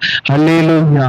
அவருடைய மனதுருக்கும் உன்னை எதை நீ இதுவரைக்கும் அனுபவிக்கலையோ, எது இது உன்னுடைய வாழ்க்கையில உன்னை கிட்டி வரலையோ, எது உனக்கு எல்லாமே தூரமா இருந்துச்சோ அதை மீண்டும் அனுபவிக்க செய்கிற, மீண்டும் அனுபவிக்க செய்கிற, மீண்டும் அதை சுதந்திரிப்ப, உன் பிள்ளைய சுதந்திரிப்ப, உன் புருஷனை சுதந்திரிப்ப, உன் எதை இடத்துல எதை இழந்தையோ இழந்ததை எல்லாம் சுதந்திரிக்க செய்கிறது கர்த்தருடைய மனதுருப்பு. அல்லேலூயா, அல்லேலூயா. அப்படியே ஒரு நிமிஷம் கண்களை மூடி கேட்போமா, ஒரே நிமிஷம் கேட்டுட்டு அடுத்த குறிப்புக்குள்ள போகலாம். அப்படியே கண்களை மூடி, எல்லாரும் கண்களை மூடி, அப்படியே ஒரு நிமிஷம் கண்களை மூடி. ஆண்டவரே, நான் என் பிள்ளைய அடையாளம் காட்டினது தப்புதான், என் புருஷனை அடையாளம் காட்டினது தப்புதான், என் வேலையை அடையாளம் காட்டினது தப்புதான், எனக்கு இருக்கிற படத்தை அடையாளம் காட்டினது நான் தப்புதான். நான் உங்களை பேசி இருந்திருக்கணும், நீங்க உதவி செஞ்சீங்க, நீங்க தான் எனக்கு எல்லாம்னு நான் பேசி இருக்கணும். நீங்க தரலன்னா இன்னைக்கு நான் மலடி, நீங்க எனக்கு ஒரு குடும்ப வாழ்க்கை உண்டு பண்ணலன்னா அப்படின்னா நான் இன்னைக்கு ஒரு தனி மரம். ஆனா குடும்பம்னு ஒண்ணு வந்துட்ட பிறகு, பிள்ளைங்கன்னு பெத்துட்ட பிறகு, நான் உமக்காக வாழ்றதை விட்டுட்டு இவங்களுக்காக வாழ்ந்து வாழ்ந்து வாழ்ந்து வாழ்ந்து இந்த குடும்பத்தினால நன்மை அனுபவிக்கலப்பா. வருத்தத்தையும் பிரச்சனையும் போராட்டத்தையும் ஒவ்வொரு நாளும் கண்ணீரின் பாதையில கடந்து போகிற எனக்கு இன்னைக்கு நீங்க உதவி செய்ய வாங்க ஆண்டவரே. நான் யாரையும் நம்பல, எவனையும் நம்பல, உங்களை இன்னைக்கு நான் நம்புறேன். உங்களுடைய மனதுருக்கும் என மீண்டும் அனுபவிக்க செய்யட்ட ஆண்டவரே. அன்றைக்கு அவளை கவனித்தவன் இன்றைக்கு என்ன கொஞ்சம் கவனிங்கப்பா, என்ன கொஞ்சம் பாருங்கப்பா. அப்பா, என்னை அனுபவிக்க செய்யுங்கப்பா. குடும்ப வாழ்க்கைன்ற நன்மையை நான் அனுபவிக்கல, இதுவரைக்கும் குடும்பம் எத்தனையோ வருஷம் வாழ்ந்துட்டேன், ஆனா அந்த நன்மையை அனுபவிக்கல, அந்த நன்மையை நான் அனுபவிக்கல. பிள்ளைகளை பத்தி எத்தனையோ வயசு கடந்துட்டாங்க, ஆனா பிள்ளையினுடைய நன்மை அவனை சுதந்திரிக்க முடியலப்பா. இன்னைக்கு எனக்கு அனுபவிக்க செய்யுங்க ஆண்டவரே, இன்றைக்கு எனக்கு அனுபவிக்க செய்யுங்க ஆண்டவரே. நான் இழந்ததெல்லாம் போதும்பா, உங்க மனதுருக்கத்தை நான் அனுபவிக்கட்டும், உங்க மனதுருக்கத்தை நான் அனுபவிக்கட்டும் ஆண்டவரே. ஐயா கேளுங்க, ஒரு நிமிஷம் அப்படியே கேளுங்க, அப்படியே கேளுங்க, நீங்க கேளுங்க. என்னை மீண்டும் அனுபவிக்க செய்யுங்கப்பா, என்னை மீண்டும் அனுபவிக்க செய்யுங்கப்பா. உமக்காக நான் வாழ விரும்புறேன் ஆண்டவரே. நீங்க செய்த நன்மையை நான் மறந்துட்டேன்ப்பா, நீங்க உதவுனதை நான் மறந்துட்டேன்ப்பா. எவனையோ ஒருத்தனை எடுத்து காட்டிட்ட ஆண்டவரே, யாரையோ ஒருத்தனை முன்னாடி நிறுத்திட்ட ஆண்டவரே. இல்ல இல்ல ஆண்டவரே, உங்களை நிறுத்துற ஆண்டவரே. நீங்க தான் எனக்கு எல்லாம், நீங்க தான் எனக்கு எல்லாம், நீங்க தான் எனக்கு எல்லாம் ஆண்டவரே, நீங்க தான் எனக்கு எல்லாம் ஆண்டவர். என்னை மீண்டும் அனுபவிக்க செய்யுங்கப்பா, மீண்டும் என்ன அனுபவிக்க செய்யுங்க ஆண்டவரே, சுதந்திரிக்க செய்யுங்க ஆண்டவரே. நீங்க எங்களை மீண்டும் சுதந்திரிக்க பண்ண போகிறீங்க, மீண்டும் சுதந்திரிக்க பண்ண போகிறீங்க. உங்க மனதுருக்கத்தை ஒவ்வொரு நாளும் நாங்க பார்க்க போகிறோம் ஆண்டவரே. இந்த வாரத்துல இருந்து எந்த இடத்துல வேலையில உண்மையா உழைச்ச இடத்துல அந்த இடத்துல உயர்வை நான் இன்னி வரைக்கும் பார்க்கலப்பா. எனக்கு ஒரு உயர்வை தரப்போகிறீங்க, ஒரு ப்ரமோஷன் எனக்காக இருக்கிறது ஆண்டவரே. குடும்ப வாழ்க்கையில நல்ல ஒரு சுதந்திரத்தை அனுபவிக்க போறேன். என் பிள்ளை நான் பார்த்து பார்த்து அவன் ஊதாரியா போனதுதான் மிச்சம். இல்ல இல்ல இல்ல, அந்த பிள்ளைய நான் மீண்டும் அனுபவிக்க போகிறேன், மீண்டும் நான் அனுபவிக்க போகிறேன். எத்தனை பேர் நம்ப முடியுது? நான் மீண்டும் அனுபவிப்பேன், மீண்டும் நான் அனுபவிப்பேன், மீண்டும் என் பிள்ளைய நான் சுதந்திரிப்பேன், மீண்டும் நான் சுதந்திரிப்பேன். இழந்த குடும்பத்தை, இழந்த சந்தோஷத்தை, இழந்த சமாதானத்தை அதை நான் மீண்டும் பெற்றுக்கொள்ள போகிறேன், அதை மீண்டும் நான் பெற்றுக்கொள்ள போகிறேன், அதை நான் மீண்டும் பெற்றுக்கொள்ள போகிறேன். ஆமென். அல்லேலூயா, அல்லேலூயா, அல்லேலூயா. அவர் சொல்லுகிறார், நான் மீண்டும் அனுபவிக்க பண்ண போகிறேன், மீண்டும் அனுபவிக்க பண்ண போகிறேன். இரண்டாவது, ஆசா செய்கிறான், மேடைகளை அகற்றி, அல்லேலூயா, மேடைகளை உடைத்து. அவன் சொல்லுகிறான், மேடை அப்படின்னா என்ன அப்படின்னா ஒரு மேட்டுமையான எண்ணம், மேட்டிமையான எண்ணம். அந்த மேட்டிமையான எண்ணம் எப்படி தெரியுமா வருதா? நீங்க வாசிங்க 2 நாளாகமும் 26வது அதிகாரம் 5வது வசனம். 2 நாளாகமும் 26:5. தேவனுடைய தரிசனங்களில் புத்திமானாய் இருந்த சகரியாவின் நாட்களிலே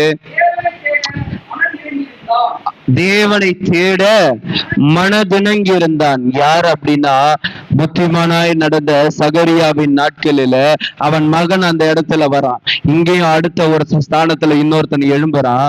அவன் எப்படிப்பட்டவன் அப்படின்னா, தேவனை தேட மனதிணங்கி இருந்தவன். அவனுடைய வாழ்க்கையில ஒரு மேடை வருது. அவனுடைய வாழ்க்கையில ஒரு மேடை வருது. நமக்கு அந்த வசனத்தை முழுசா வாசிங்கன. புத்திமானாய் நடந்த சகரியாவின் நாட்களிலே மனதிணங்கி இருந்தான். அவன் கர்த்தரை தேடின நாட்களில் தேவன் அவன் காரியங்களை வாய்க்க செய்தார். அல்லேலூயா, அல்லேலூயா. இவன் காரியம் எப்படி இருந்துச்சா? எதெல்லாம் தொடுறானோ அதெல்லாம் தொடங்குறதா இருந்துச்சா? ஒரு முயற்சி எடுத்தா அதை ஒரு ஜெயத்தை பார்க்காம இல்லையா? அவன் முயற்சி எப்படி இருக்குது அப்படின்னா, அவன் முயற்சி எல்லாமே கர்த்தர் வாய்க்க பண்ணுகிறான். அவனுடைய காரியங்களை எல்லாம் வாய்க்க பண்ணுகிறான். இவன் தேவனை தேட மனதிணங்கி இருந்தவன். ஆனா இவன் எப்படிப்பட்டவனா நாளுக்கு நாள் மாறுறான் அப்படின்னா, அடுத்த வசனத்தை வாசிங்க, 6வது வசனம்.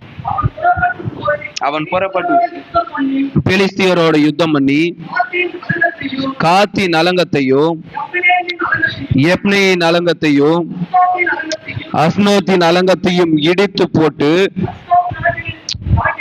அஸ்தோத் நாட்டிலும்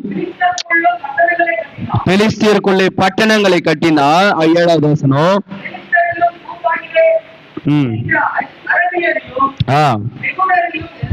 வெல்ல தேவன் அவனுக்கு துணை நின்றார். 8வது வசனம். கொண்டு வந்தார்கள், எல்லை மட்டும் எட்டினது, அவன் மிகவும் பலம் கொண்டான். 9வது வசனம்.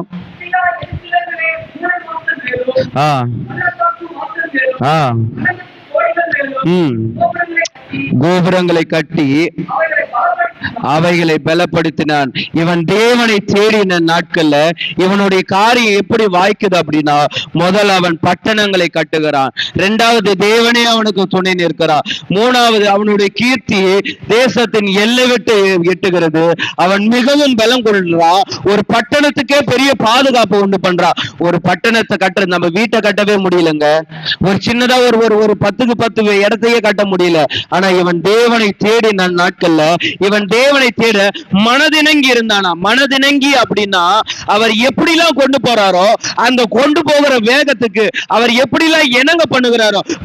வளைஞ்சு போ அப்படின்னு சொன்னா வளைஞ்சு போவானா, நிமிந்து போன்னு சொன்னா நிமிந்து போவானா, குனிஞ்சு போன்னு சொன்னா குனிஞ்சு போவானா, எங்க தாழ்ந்து போகணுமோ, எங்க தலைவணங்கி போகணுமோ, எந்த இடத்துல எப்படிலாம் போகணுமோ எல்லாத்துக்கும் அவன் மனதை இணங்கி இருந்தான். அதுக்கு கொடுத்து இருந்தான். அவன் கொடுத்ததுனால அவன் காரியத்தை அவர் வாய்க்க பண்ணினார். எப்படி வாய்க்க பண்ணினார்? பட்டணங்களை கட்டுகிறான், கோபுரங்களை கட்டுகிறான். தேவனே அவனுக்கு துணை நிற்கிறான். அவன் கீர்த்தி தேசத்தின் எல்லை வரைக்கும் ஈட்டுகிறது. ஒரு தேசத்திற்கே பாதுகாப்பு உண்டு பண்ணின இவனுக்குள்ள என்ன வருது அப்படின்னா, அதனுடைய 16வது வசனத்தை வாசிங்க.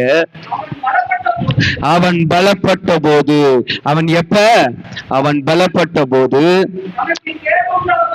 தனக்கு கேடு உண்டாகும் மட்டும்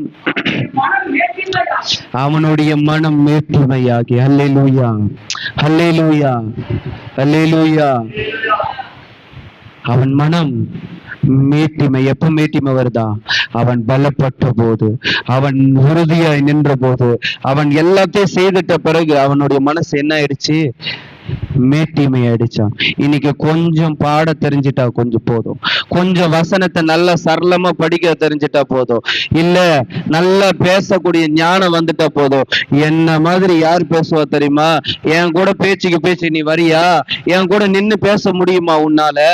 நான் நின்னு பாடுற மாதிரி உன்னால பாட முடியுமா? கொஞ்சம் ராகம் வந்துட்டா, கொஞ்சம் நல்லா படிக்க தெரிஞ்சிட்டா அப்படின்னா என்ன மாதிரி உன்னால படிக்க முடியுமா?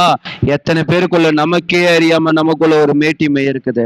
அவர் சொல்லுகிறார், மேட்டிமை உனக்குள்ள இருந்துச்சுன்னா, அதாவது 2வது அவன் பலிபீடங்களை அகற்றி, மேடைகள் அப்படின்னா அது மேட்டிமை. அந்த மேட்டிமையை தன் வாழ்க்கையில இருந்து எடுக்கிறான். ஹல்லேலூயா, ஹல்லேலூயா.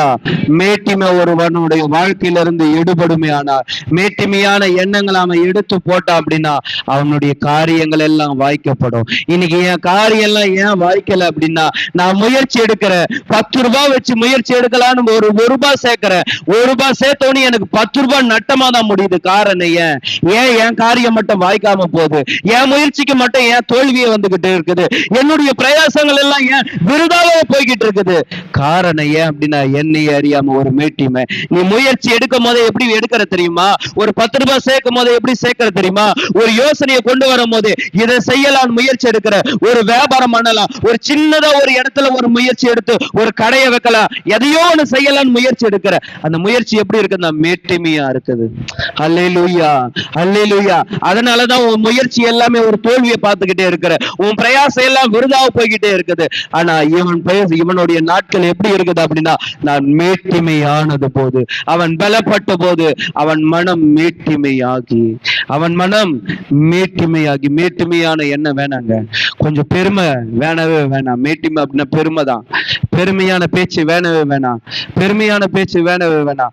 கொஞ்சம் உனக்கு பணம் இருக்குதுன்றதுனால, கொஞ்சம் ஞானம் இருக்குதுனால, கொஞ்சம் உனக்கு சப்போர்ட் இருக்கிறாங்கன்றதுனால, கொஞ்சம் உனக்கு ஒரு பெரிய இடத்துல யாரோ ஒருத்தன் தெரிஞ்சிருக்குது அப்படின்றதுனால நீ ரொம்ப ஆணவத்துல பேசாத.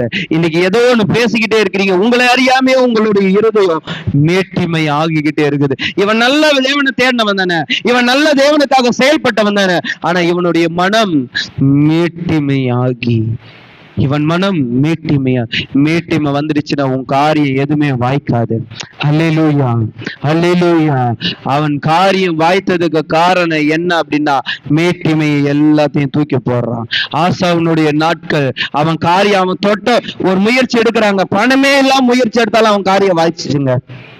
பணமே இல்லை, அவனுடைய முயற்சியில ஒண்ணுமே இல்லை. அவனுடைய காரியம் வாய்த்தது. இன்னைக்கு நான் உன்னுடைய காரியம் வாய்க்கணுமா, உன்னுடைய முயற்சிகள்லாம் பலனை பார்க்கணுமா, உன் பிரயாசங்களுக்கெல்லாம் நீ அதனுடைய நன்மையை பார்க்கணும் அப்படின்னா மேட்டிமை உன்னை விட்டு எடுத்து போடு. கொஞ்சம் நான் சொல்றேங்க, கொஞ்சம் முன்னாடி நின்று தைரியமா பேச நான் கர்த்தருடைய சமூகத்துல மிகுந்த பயபக்தி உள்ளவனா சொல்றேன். கிட்டத்தட்ட 17 வருஷம் இந்த ஊழிய அனுபவத்துல நான் தைரியமா சொல்றேன், ஒரு நாளும் தைரியமா இந்த இடத்துல வந்தது கிடையாது. இந்த மேடை மேல பலிபீடத்துல தைரியமா நின்னது கிடையாது. வசனம் தெரியுங்க, 2 கர்த்தருடைய நாம மகிமைக்கு சொல்றேன், 2 பைபிள் காலேஜ்ல ப்ரொஃபஸரா இருக்கிறேன், நான் டீச்சரா இருக்கிறேன், பைபிள் காலேஜ்ல பைபிள் கிளாஸ் எடுக்கிறேன். ஆனா பைபிள் தெரியுதுன்றதுனால, வசனம் தெரியுதுன்றதுனால எங்கேயும் வந்து தைரியமா நிக்கல, எதையோ ஒண்ணு பேசுறது இல்லை. கர்த்தருடைய நாம மகிமைக்கு என்ன நீங்க பேச போகிறீங்க? என் ஞானத்துல இருந்து இல்ல, என் புத்தியில இருந்து இல்ல, நீங்க எதை சொல்ல வரீங்க, அவங்களுக்கு எதை உணர்த்த நினைக்கிறீங்க? கர்த்தருடைய சமூகத்துல காத்திருக்கிறோங்க, பயம் இருக்குதுங்க, நடுக்க இருக்கு, தூக்கம் வரலங்க, ராத்திரியெல்லாம் தூங்க முடியாது, ஒவ்வொரு ராத்திரியும் தூங்க முடியாது. தேவ சமூகத்துல ஒவ்வொரு ராத்திரியும் அவர் சமூகத்துல காத்திருக்காம இன்னொரு ஊழியத்துக்கு போக முடியாது. கிட்டத்தட்ட நானும் எங்க அப்பாவும் சேர்ந்து எத்தனையோ நாள் 365 நாள் எங்களுக்கு ஊழியம் இருக்குது. ஒரு நாள் நாங்க ஃப்ரீயா இருந்த நாளே கிடையாது. எல்லா நாளும் ஒரு நாளுக்கு ஆயத்தமாகறதுக்கு பல மணி நேரம் தேவ சமூகத்துல காத்திருக்கிறோம். நீ ஆயத்தமே இல்லாம உனக்கு கொஞ்சம் குரல் வளையம் வந்துட்டா, கொஞ்சம் ராகமா பாட தெரிஞ்சுட்டா, கொஞ்சம் பேச தெரிஞ்சுட்டா, தைரியமா ஜெபமே இல்லாம வந்து நின்னுடுற, அது இல்ல. எத்தனை பேர் இன்னைக்கு அதிகாலைல ஜெபிச்சிங்கன்னு கேட்டா எல்லா தலையும் கீழே குனிஞ்சிட்டு தான் இருக்கும். எத்தனை பேர் இன்னைக்கு வேதம் படிச்சுட்டு ஆனா இன்னைக்கு பைக்கை எடுத்து எப்படி பாட முடியுது? தைரியமா பாடுற, துணிகிறோம். ஏன் போனா எனக்காக அந்த மைக் வெயிட் பண்ணிட்டே இருக்கும், எனக்காக அந்த இடம் இருந்துகிட்டே இருக்கும்.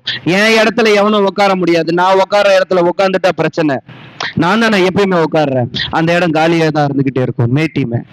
இன்னைக்கு அதனாலதான் உன் காரியமே வாய்க்கல, அதனாலதான் உன் முயற்சிக்கெல்லாம் தோல்வியை பார்த்துக்கிட்டே இருக்கிற, உன் பிரயாசம் எல்லாம் ஏன் விருதா போயிட்டு இருக்குதுன்னா உன்னையே அறியாம உனக்குள்ள இருக்கிற பெருமை, மேட்டிமையான எண்ணம். மனமேட்டிமை வேணாங்க, மனமேட்டிமை வேணாம். மேட்டிமையான எண்ணம் இருந்துச்சு அப்படின்னா உன் காரியம் வாய்க்கவே வாய்க்காது. அல்லேலூயா, அல்லேலூயா. மேட்டிமை வேணாம், மேட்டிமை எடுத்து போடு, உன் காரியத்தை அவர் வாய்க்க பண்ணுவார். 35 அந்த வசனத்தை வாசிங்க, 2 நாள் 30 26 5 26:5 வாசிங்க.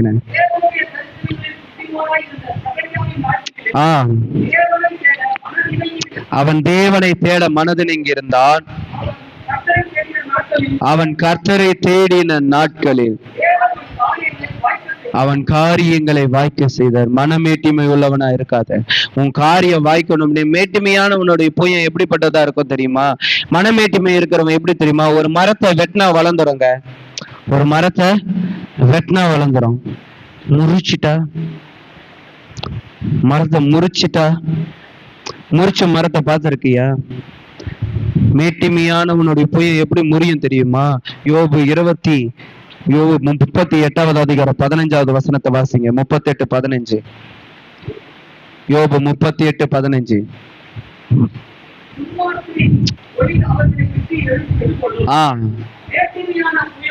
மேட்டிமையானவனுடைய புயம் முறிக்கப்படும். அல்லேலூயா, அல்லேலூயா. மேட்டிமை வேணாங்க. மேட்டிமை என்ன தெரியுமா பண்ணும்? உன்னை பைத்தியத்தை போல நடக்க பண்ணும். வசனங்களை வாசிக்க நேரம் இல்லை. நான் தான் எனக்கு தெரியும், எனக்கு பாட தெரியும், எனக்கு எல்லாமே தெரியும். என்ன மாதிரி ஒருத்தன் செஞ்சிட முடியுமா? என்ன மாதிரி ஒருத்தன் வந்துட முடியுமா? என்ன மாதிரி ஒரு வேலையை சரியா செஞ்சிட முடியுமா? நீ பேச பேச உன்னை என்ன ஆக்கிடும் தெரியுமா? பைத்தியமாக்கிடும். உண்மையால இங்க பைத்தியத்தை போல நடந்துற வசனம் இருக்குது. மனமேட்டிமை உள்ளவன் பைத்தியத்தை போல நடப்பானாம். மேட்டிமை வேண்டாங்க. மேட்டிமை வேண்டாம். நான் தான் புத்திமான்னு சொல்லாத. நான் தான், என்ன தவிர வேற ஒருத்தனும் இல்லைன்னு சொல்லாத. என்ன போல ஒருத்தன் பாட முடியாதுன்னு சொல்லாத. என்ன போல ஒருத்தன் படிக்க முடியாதுன்னு சொல்லாத. என்ன போல ஒருத்தன் தைரியமா பேச முடியாது சொல்லவே சொல்லாத. உனக்கும் மேல ஒருத்தனை வச்சிருக்கிறாரு. நீ எந்த அளவுக்கு பெருமை பேசுறியோ, உன்னை விட உன்னை சூப்பரா பேசுறவனு உனக்கு முன்னாடி வச்சு உன்னை நோஸ் கட் பண்ணிடுவான், உன்னை மூக்க உடைய பண்ணிடுவான். மேட்டிமையான புயையும் முறிக்கப்பட்டுடும். நீ ஒரு இடத்துல அசிங்கப்பட்டுட்டேன்னு நினைச்சுக்கோ, உனக்கு தான் தெரியும், உனக்கு தான் பேசவே தெரியல, ஒரு வார்த்தையை சரியா சொல்லவே தெரியல, தைரியமா இங்க வந்து நின்னுடுற. ஜபம் இல்ல, வேத வசனம் இல்ல, அதிகாலையில தேவனை நோக்கி பார்க்கறது இல்ல. ஆனா இங்க தைரியமா வந்து மைக்கு எப்படி தைரியமா பிடிக்க தோணுது? குட் ஃப்ரைடேல 7 வார்த்தை பேசுவீங்களா? 7 வார்த்தை பேசுவீங்களா? அந்த பழக்கம் இருக்குதா? இல்ல சார். எப்படி எந்த ஜபத்தோட வரீங்க? யூடியூப்ல போட்டு 7 வார்த்தை யாரெல்லாம் பேசுனாங்களோ அந்த செய்தியெல்லாம் எடுத்து எழுதிக்கிட்டு வர்றதா? இல்ல வேற யாருன்னா நீங்க சொல்லுங்க ஆண்டி, நீங்க சொல்லுங்க அங்கிள், நீங்க என்ன சொல்றீங்க அதெல்லாம் எழுதிக்கிட்டு வந்து தைரியமா வந்து பேசுறதா? இல்ல, ஜபத்தோட வரணுங்க. இந்த இடம் ரொம்ப முக்கியமான இடம். யாக்கோபு 3:1 சொல்லுகிறார், நீ இந்த இடத்துக்கு வர அப்படின்னா 1 அடி இல்ல 10 அடி விடும். இங்க இருந்து 1 அடி அவருக்கு அடிக்கிறாருன்னா இங்க இருக்கிறவங்க 10 அடி பேசுறாங்க. எங்களைதான் பேசுறாங்க, எங்களைதான் சுட்டி காட்டுறாங்க, எங்களைதான் வந்து எங்களை குறை சொல்லிட்டு எங்களை திட்டிட்டே போறாங்க. உன்னை திட்டுறது இங்கேயும் தான். இங்க நாங்க சரியா இருக்கிறோம்னு வந்து பேசல. வார்த்தை எங்களையும் வெட்டும். இருபுறமும் கருகுள்ள பட்டையும் அது. இன்னைக்கு மேட்டிமையான புயம் வேண்டவே வேண்டாம். மேட்டிமையான புயம் அவனுடைய காரியத்தை வாய்க்க பண்ணாம போகும். அவனுடைய காரியம் வாய்க்கவே வாய்க்காது. அல்லேலூயா, அல்லேலூயா. எத்தனை பேர் சொல்றீங்க, நான் இன்னைக்கு அதை நான் மாத்திக்க விரும்புறேன்? நீ மாத்திக்கிட்ட அப்படின்னா உன் பிரயாசத்துக்கு பலனை பார்க்கிற நாட்கள் வந்தது, உன் முயற்சிக்கு பலனை பார்க்கிற நாட்கள் வந்தது, உன்னுடைய எடுக்கிற எல்லா காரியத்திலே ஜெயத்தை பார்க்கிற நாள் வந்தது. 1 ரூபாய் பணத்தை வச்சு தொடங்குவ, உனக்கு 10 ரூபாவை எங்க எடுத்துட்டு வந்து கொடுக்க போறாருன்னு தெரியல. ஆனா பரலோகம் உனக்கு திறந்திருக்கும். பிசினஸ் செய்யணும்னு யோசனை இருக்குதா? ஒரு சின்ன வியாபாரம் தொடங்கணும் யோசனை இருக்குதா? இன்னைக்கு மேட்டிமை உடைச்சிரு. இன்னைக்கு உனக்கு உதவி செய்ய அவர் இறங்குவா. நான் கர்த்தருடைய நாமத்துல தைரியமா சொல்றேன், உன் காரியத்தை அவர் வாய்க்க பண்ணுவா. உன் காரியங்கள் வாய்க்க தொடங்கும். உன் பிரயாசங்களுக்கு பலனை பார்க்கிற நாட்கள் வந்தது. அல்லேலூயா, அல்லேலூயா. 3வது ஆசா செய்கிறான், சிலைகளை உடைத்து. சிலை அப்படின்னா என்ன அப்படின்னா உலகமோ ஊழியக்காரனும் அர்த்தம். ஏன் அப்படின்னா சிலை என்ன அப்படின்னா, ஒரு சிலையை பார்த்தோன்னு என்ன தோணும்? ஒரு ஸ்டாச்சுவை பார்த்தா என்ன தோணும்? இல்ல ஒரு பொருளை பார்த்தா எப்படி தோணும்? ஒரு இடத்த போய் பாக்குற, ஒரு வீட்டை போய் பாக்குற, உங்களுக்கு புரியுற மாதிரி சொல்றேன். ஒரு வீட்டை போய் பாக்குற, அந்த வீட்டை பார்த்துட்டு வேற என்ன உனக்கு என்ன தோணும்? இந்த மாதிரி நம்ம வீடை கட்டினா நல்லா இருக்குமே. ஒரு பொருளை பார்த்துட்டு வந்தா இந்த மாதிரி பொருளை நம்மளும் வாங்கினா நல்லா இருக்குமே. எத்தனை பேருக்கு அந்த எண்ணம் வந்திருக்குது? எத்தனை பேருக்கு வந்திருக்குது? இன்னைக்கு உலகத்துல ஒருத்தன் பைத்தியக்காரன மாதிரி இருந்தா அவனுக்கு நான் ஃபேன், இவனுக்கு ஃபேன், அவனை போலவே நடக்கிறது, அவனை போலவே ட்ரெஸ் அப் பண்றது, அவனை போலவே. யார அடையாளம் பார்த்து வாழ்ற? யார அடையாளம் பார்த்து வாழ்ற? உனக்கு யாரு உனக்கு ரோல் மாடலா இருக்கிறாங்க? எது உனக்கு ரோல் மாடலா இருக்குது? ஊழியக்காரன் உனக்கு ரோல் மாடலா இருக்கிறானா? உலகத்துல இருக்கிறவங்க உனக்கு ரோல் மாடலா இருக்கிறானா? இவங்கள மாதிரி வாழ்ந்தா நல்லா இருக்குமே, அவங்கள மாதிரி வாழ்ந்தா நல்லா இருக்குமே, இந்த பொருளை வாங்கினா நல்லா இருக்குமே. ஹல்லேலூயா, ஹல்லேலூயா. நிறைய பேசணும்னு இருக்குது. ஆனா கர்த்தர் கொண்டு போகிற விதத்துல நான் போறேன். ஏன்னா நான் எழுதிட்டு வந்தது எதையுமே நான் இன்னும் போகவே இல்லை உள்ள. ஏன்னா நிறைய காரியங்கள் இருக்குது. ஆனா சொல்றேன், நீ எதை அடையாளப்படுத்த வாழ்ற? எதை உனக்கு எக்ஸாம்பிளா வச்சுக்கிற? எதை உங்களுக்கு எக்ஸாம்பிளா வச்சுக்கிற? தாவீது உனக்கு எக்ஸாம்பிளா? நிறைய பேர் சொல்லலாம், தாவீதை போல நான் நடனம் ஆடி, தானியேலை போல நான் ஜெபிப்பேன், மோசேயை போல நான் கர்த்தருடைய வீட்டுல உண்மையா இருப்பேன். சத்தியத்துல மாத்தலங்க. எபிரேயர் 12வது அதிகாரம் 1வது வசனத்தை வாசிங்க. எபிரேயர் 12:1. எபிரேயர் 12:1. ஆகையால் மேகம் போன்ற இத்தனை திரளான சாட்சிகள் நம்மை சூழ்ந்து கொண்டிருக்க, பாரமான யாவற்றையும் நம்மை சுற்றி நெருங்கி நிற்கிற பாவத்தையும் தள்ளிவிட்டு. அல்லேலூயா. ஒரு நிமிஷம், இங்க நம்மளை சுத்தி என்ன இருக்குதா? மேகம் போன்ற எத்தனை திரளான சாட்சிகள். எத்தனை திரளான சாட்சிகளா? கணக்கில் இல்லாத சாட்சிகள். சாட்சியை கேட்டோம் அப்படின்னா நமக்கு என்ன வரும்? சாட்சி எதுக்கு? விசுவாசத்துல வளர. வேற கொஞ்சம் பேசுங்க, கொஞ்சம் பேசுனீங்கன்னா நல்லா இருக்கும். சாட்சி எதுக்கு? இங்க சொல்றாரு, சாட்சி என்ன சூழ்ந்து இருக்கிறதுனால பாரம் எனக்குள்ள வந்துடுச்சா? சாட்சி சூழ்ந்து நின்னா பாரமா வரும்? வசனத்தை தப்பா எழுதிட்டாங்களா? பிரிண்ட் பண்ணிட்டாங்களா? சாட்சி சூழ்ந்து நின்னா என்னங்க வரும்? என்ன நடக்கும்? ஒரு சாட்சியை கேட்கிற, அந்த மாதிரி வாழணும்னு முயற்சி எடுப்பல, முயற்சி எடுக்கிறீங்கல்ல. ஒருத்தவங்க சொல்றாங்க, நான் இடைவிடாம 40 நாள் ஜெபம் பண்ணேன், கர்த்தர் எனக்கு இந்த நன்மையை செய்தாருன்னு. நானும் அந்த மாதிரி ஃபாஸ்டிங் எடுக்கிறேன். எத்தனை பேர் எடுத்தீங்க? எத்தனை பேர் எடுக்க முயற்சி எடுத்திருப்பீங்க? எடுத்தா அந்த முயற்சி நல்லா வந்திருக்குமா? இந்த வசனம் சொல்றாரு, இந்த 11வது அதிகாரத்தை வாசித்து பாத்தீங்கன்னா எத்தனையோ விசுவாச வீரர்கள், தாவீதுல இருந்து, ஏனோக்குல இருந்து, ஆபேல்ல இருந்து, எத்தனையோ பேர், மோசே, தாவீது, எவ்வளவோ பேர் ஓட்டத்தை ஓடி வந்துட்டான்.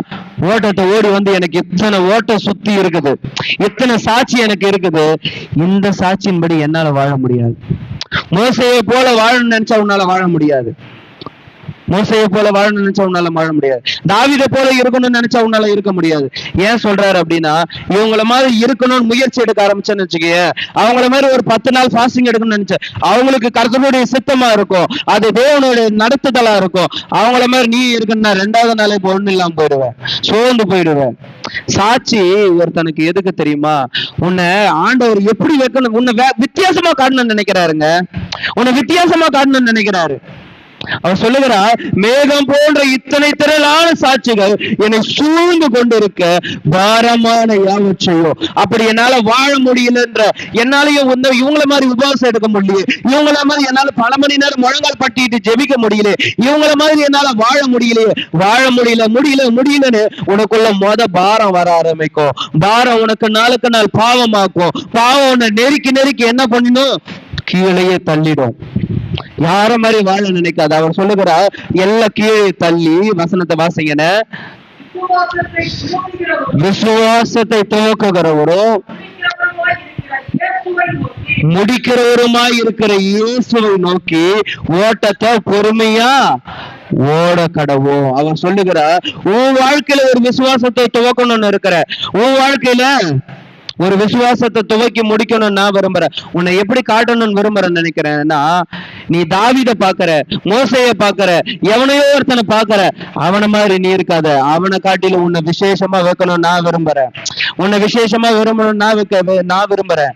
அல்லேலூயா, அல்லேலூயா. நீ ஸ்பெஷல், நீயும் ஒரு விசேஷமான ஆள் நான் காட்டணும்னு விரும்புறேன். எத்தனை பேருக்கு புரியுது? எத்தனை பேருக்கு புரியுது? நீ யாரையோ ஒரு ஜபத்தை பாக்குற, இங்க நின்னு வந்து உங்க தலைமையில கைய வச்சு தீர்க்கதரிசனம் சொல்லிட்டா அந்த ஊழியக்காரன் மாதிரி ஜெபிக்க பழகணும். அந்த ஊழியக்காரன் சொன்ன அவனுடைய உங்க ஜபத்தை நம்புற. இங்க யாரையோ ஒருத்தவன் சொல்லி உன் ஜபத்தை நம்புற. நீ உன் ஜபத்து மேல ஏங்க உனக்கு நம்பிக்கை இல்ல? ஏன் ஜபத்துக்கும் நான் கூப்பிட்டாலும் தேவன் பதில் கொடுப்பாருன்னு ஏன் நம்பிக்கை உனக்கு இல்ல? இங்க வந்து யாரோ ஜெபிக்கிறாங்கல்ல, எவரனா ஒருத்தர் வாரத்துல வந்து ஜெபிக்கிறாங்கல்ல, அவங்களுடைய ஜபத்தை நம்புற. நீ உன் ஜபத்து மேல உனக்கு ஏன் நம்பிக்கை எல்லாம் போகுது? அவர் சொல்லுகிறா, உன் வாழ்க்கையில தனியா ஒரு விசுவாசத்தை துவக்கணும் நான் விரும்புறேன். உன் வாழ்க்கையில ஒண்ணு துவங்கி நான் விரும்புறேன். நீ மோசைய பாக்குற, நீ தாவீத பாக்குற, நீ ஏனோக்க பாக்குற, யாரெல்லாம் விசுவாச ஓட்டமோ அவங்களெல்லாம் பாக்குற. அவர் சொல்லுகிறார், அவங்களே நீ நிறைவானாதான் அவங்களுடைய வாழ்க்கையை நிறைவாகும். நீ இல்லாம அவங்களே பூரணமாக முடியாதா? நம்ம இல்லாம அவங்களே பூரணமாக முடியாதா? ஏன் அப்படின்னா அவங்கள காட்டில நான் ஒண்ணு ஸ்பெஷலா வைக்கணும்னு விரும்புறேன். உன் ஜபமே உனக்கு ஸ்பெஷல் தான். உன் ஜபத்துக்கு தேவன் எப்ப பதில் கொடுக்கிறாரு நீ நம்ப தொடங்குறியோ அப்ப நீ பாப்ப உன்னையே ஒரு இடத்துல உன்னை ஸ்பெஷலா வைக்கணும்னு வச்ச இடத்துல நீ ஸ்பெஷலா இருப்ப. இன்னைக்கு யார் வேணாலும் இங்க வரலாங்க. கர்த்தருடைய நாமத்துல சொல்ற, தைரியமா சொல்ற, நீ உன்னை எப்ப நம்புறியோ, உன் ஜபத்து மேல உனக்கு எப்ப நம்பிக்கை வருதோ. உங்க ஜபத்து மேல உங்களுக்கு அதிகமா நம்பிக்கை இல்லைங்க. கர்த்தர் சொன்னாரு, நீ உன் ஜபத்தை நம்புறதே கிடையாது. என் ஜபத்துக்கு பதில் கொடுப்பாருன்னு உனக்கு நம்பிக்கை கிடையாது. என் கண்ணீரையும் தேவன் விசாரிப்பார் நம்பிக்கையே கிடையாது உனக்கு. அவர் சொல்லுகிற, உன் கண்ணீரை தான் நான் விசாரிக்க போறேன், உன் கண்ணீரை தான் விசாரிக்க போறேன், உன் கூப்பிடுற குரலுக்கு தான் நான் பதில் கொடுக்க நான் ரெடியா இருக்கிறேன். நீ என்ன பாக்குற? யாரையாவது பாக்குற? அந்த ஊழியக்காரர் எனக்கு ஜெபிச்சா நல்லா இருக்கும், இந்த ஊழியக்காரர் ஜெபிச்சா நல்லா இருக்கும், இந்த சர்ச்சில போயிட்டு இந்த ஜபத்தை அட்டன் பண்ணா நல்லா இருக்கும். இல்ல இல்ல இல்ல இல்ல, நீ ஸ்பெஷல், நீ ஸ்பெஷல், நீ ஸ்பெஷல். நீ என்னைக்கு உணர்றியோ, நீ ஸ்பெஷல் நீ என்னைக்கு உணர்றியோ, நீ யார பார்த்து ஓடணும் தெரியுமா? எவனையும் பார்த்து ஓடாத, யாரையும் பார்த்து ஓடாத. இயேசுவை நோக்கி உன்னுடைய ஓட்டம் இருக்கட்டும், இயேசுவை நோக்கி உன்னுடைய ஓட்டம் இருக்கட்டும். எபிரேயர் 3வது அதிகாரம் 1வது வசனத்துல அவர் சொல்லுகிறார், எபிரேயர் 3:1 இயேசுவை நோக்கி உன்னுடைய பார்வை யாரு இருக்கணும் நான் படிக்கிறேன். இப்படி இருக்க பரம அழைப்புக்கு பங்குள்ளவர்களாகிய பரிசுத்த சகோதரரே, நாம் அறிக்கை பண்ணுகிற அப்போஸ்தலரும் பிரதான ஆசாரியருமா இருக்கிற கிறிஸ்து இயேசுவை கவனித்து பாரு. யார நீ கவனிச்சு பார்க்கணும் அப்படின்னா எந்த ஊழியக்காரன் இல்ல, இந்த பைபிள்ல இருக்கிறாங்க பாரு, தாவீது, மோசே, அவங்கள இல்ல. இயேசுவை கொஞ்சம் கவனிச்சுப்பார், இயேசுவை கவனிச்சுப்பார். இவங்க எல்லாம் யாரை கவனிச்சு ஓடினாங்கன்னா இயேசுவை கவனிச்சு ஓடினாங்க தான் ஸ்பெஷலா இருந்தாங்க. இன்னைக்கு இயேசுவை பார்த்தீங்கன்னா நீ ஸ்பெஷலு, இயேசுவை பார்த்தீங்கன்னா நீ ஸ்பெஷலு. எத்தனை பேர் நம்ப முடியுது? எத்தனை பேர் நம்ப முடியுது? நீ ஸ்பெஷலா இருக்கணும் அப்படின்னா நீ எல்லாருக்கும் முன்னாடி தனியா ஒரு ஆளா உன்னை 4 பேர் அங்கீகாரம் பண்ற இடத்துல இருக்கணும்னா உன்னை பார்த்து பாருப்பா, அந்த புள்ளைய பாருப்பா, அந்த புள்ளையோட ஜபத்தை பாருப்பா. அந்த புள்ளை எப்ப அந்த ஜபத்தை நம்ப ஆரம்பிச்சுச்சோ, அது எப்ப என் கூப்பிடுதலுக்கு பதில் தருவான் தேவனை நம்ப ஆரம்பிச்சுச்சோ, அதனுடைய வாழ்க்கையை கொஞ்சம் கவனிச்சு பாரு, கொஞ்சம் கவனிச்சு பாரு. அது இயேசுவை பாக்குறது போல நீ இயேசுவை பாருன்னு சொல்லணுங்க, இயேசுவை பாருன்னு சொல்லணுங்க. நம்ம யார கவனிக்கிறது இல்ல, இயேசுவை கவனிக்கிறது இல்ல, இயேசுவை கவனிக்கிறது இல்ல. அதை தாண்டி உலகத்துல இருக்கிற எவனையும் பார்த்து அவன் தலை முடிய வெட்டினா, அவன் முடிய வெட்டின பார்த்து அவன் குரங்கு மாதிரி சரிச்சு வச்சிருக்கிறான், அவனை மாதிரி வெட்டுறதுக்கு ரெடியா இருக்கிற, அவனை மாதிரி கிழிஞ்சு போன துணியை போறதுக்கு ரெடியா இருக்கிற, அவனை மாதிரி உடைய கூட சரியா உடுத்துறது இல்ல. உலகத்தா மாதிரி இருக்காத, உலகத்தா மாதிரி இருக்காத. லேடிஸ், உன்னுடைய உடை எப்படி இருக்குது? உன்னுடைய உடை எப்படி இருக்குது? உடம்பு முழுசா மறைக்கிற மாதிரி இருக்குதா, வெளியே எடுத்து காட்டுற மாதிரி இருக்குதா? யாருக்கும் வாழாத, இயேசுக்காக வாழப்படுது.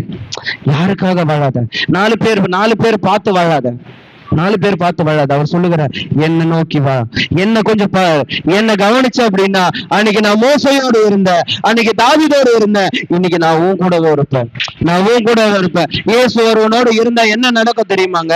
இயேசு ஒருவனோட வாழ்க்கையில வந்துட்டு என்ன நடக்கும் தெரியுங்களாங்க? உன் ஜபத்துக்கு தேவன் பதில் கொடுக்கிறார், நீ நம்பிட்ட அப்படின்னா தேவன் என்ன செய்வார் அப்படின்னா, மீகா 2:13 வசனத்தை வாசிங்க. மீகா 2:13 அவர் சொல்லுகிறா, தடைகளை நீக்கி போடுகிறவர், தடைகளை நீக்கி போடுகிறார், அவர்களுக்கு முன்பாக கடந்து போகிறார், அவர்களுக்கு முன்பாக கடந்து போகிறார். அவர்கள் தடைகளை உடைத்து வாசலினால் உட்பிரவேசிப்பார்களாம். நான் சீக்கிரமா சொல்றேன், இயேசுவும் கூட இருக்கிறார் நம்பிட்ட அப்படின்னா, தேவன் என் ஜபத்துக்கும் பதில் கொடுப்பார் நம்பிட்ட அப்படின்னா, அவர் உனக்கு முன்பாக எப்படி போவார் தெரியுமா? எப்படி போவார் தெரியுமா? தடைகளை உடைக்கிறவன். அந்த வசனம் சொல்றாரு, நீ நடந்து போவியா? எப்படி? நீ நடந்து போவ, ஆனா அவர் உனக்கு முன்பாக கடந்து போவான், அவர் உனக்கு முன்பாக கடந்து போவான். ஹல்லேலூயா, ஹல்லேலூயா, ஹல்லேலூயா. நீ நடந்து போன அப்படின்னா அவர் உனக்கு முன்பாக கடந்து போவாராம். நீ போக வேண்டாங்க. இன்னைக்கு ஞாயிற்றுக்கிழமை, திங்கக்கிழமை ஒரு வழிய நீ ஒரு விஷயத்தை யோசிச்சு வச்சிருப்ப, திங்கக்கிழமை நீ எதையோ ஒண்ணு நினைச்சு வச்சிருப்ப, ஆனா அந்த நாளுக்கு அவர் கடந்து போகிறாரா? ஹல்லேலூயா, ஹல்லேலூயா. நீ நடந்து போனீங்கன்னா உனக்கு முன்பாக கடந்து போவா. ஏசாயா 43:13 வசனத்தை வாசிங்க. ஏசாயா 43:13 சீக்கிரம் வாசிங்க. ஏசாயா 43:13. நாள் உண்டாகிறதற்கு முன்னும் நானே இருக்கிறேன், என் கைக்கு தப்புவிக்கத்தக்கவன் இல்லை. அவன் சொல்லுகிறார், ஒரு நாள் உண்டாகிறதுக்கு முன்னாடியா எப்படி போறாரு? நான் சொன்னல, நீ நடந்து போக அவர் உனக்கு முன்பாக கடந்து போகிறவர். அவர் எப்படி கடந்து போகிறாருன்னா, நீ நாளைய நாள பார்க்கல, நாளைய நாள் உனக்கு எதையோ உனக்கு தேவன் வச்சிருக்கிறாரு, அதை அனுபவிக்க முடியாது இருக்கிற தடைய அவர் இன்னைக்கே போய் உடைக்க போறாரா, இன்னைக்கே போய் அதை நிர்மூலமாக்க போறாரா. நீ நாளைக்கு போகும்போது எந்த நன்மையை பார்க்கணும்னு நினைச்சியோ, எதை சுமதரிக்கணும்னு நினைச்சியோ, எது வாழ்க்கைக்கு தேவையான நினைச்சியோ, அதை அனுபவிக்கக்கூடிய வழி அவர் வாய்க்க பண்ணுவார். அல்லேலூயா. உன் வழி அவர் வாய்க்க பண்றதுக்காக அவர் உனக்கு முன்பாக கடந்து போகிறாரா. ஒரு நாளை நீ பாக்குறதுக்கு முன்னாடி, ஒரு நாளை பாக்குறதுக்கு முன்னாடி, அடுத்த மாசம் உனக்கு ஒரு ப்ரமோஷன் இருக்குது அப்படின்னா, அடுத்த மாசம் எதையோ உனக்கு கைக்கு வர வேண்டியது இருக்குது அப்படின்னா, அதுக்கு தடையா இருக்கிறது, அதுக்கு முட்டுக்கட்டையா இருக்கிறத உடைக்கிறதுக்காக இன்னைக்கே அதுக்கு கடந்து போகிறார், இன்னைக்கே அந்த நாளுக்குள்ள கடந்து போவார். காரணம், நீ உன்னை நம்பும் போது, உன் ஜபத்தை நீ நம்பும் போது, உன்னுடைய கண்ணீருக்கும் பதில் இருக்குது நீ நம்பும் போது. ஆதியாகமம் 35 அதிகாரம் 5வது வசனத்தை 6வது வசனத்தை வாசிங்க. ஆதியாகமம் 35:5 4:5 வாசிங்க. 4:5.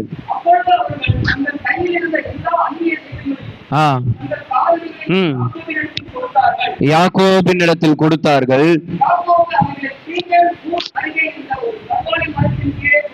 அவன் என்ன செய்தா அப்படின்னா, தன் மனைவி தகப்பனுடைய ஆசீர்வாதத்தை அப்படியே எடுத்துட்டு வர, தகப்பனுடைய நன்மையை போல இந்த தேசத்துல வாழ்ந்துடலாம். கானான் தேசம் எப்படிப்பட்டது அப்படின்னா, ஒவ்வொருத்தனையும் ஸ்பெஷலா காட்டணும்னு நினைக்கிற தேசம்.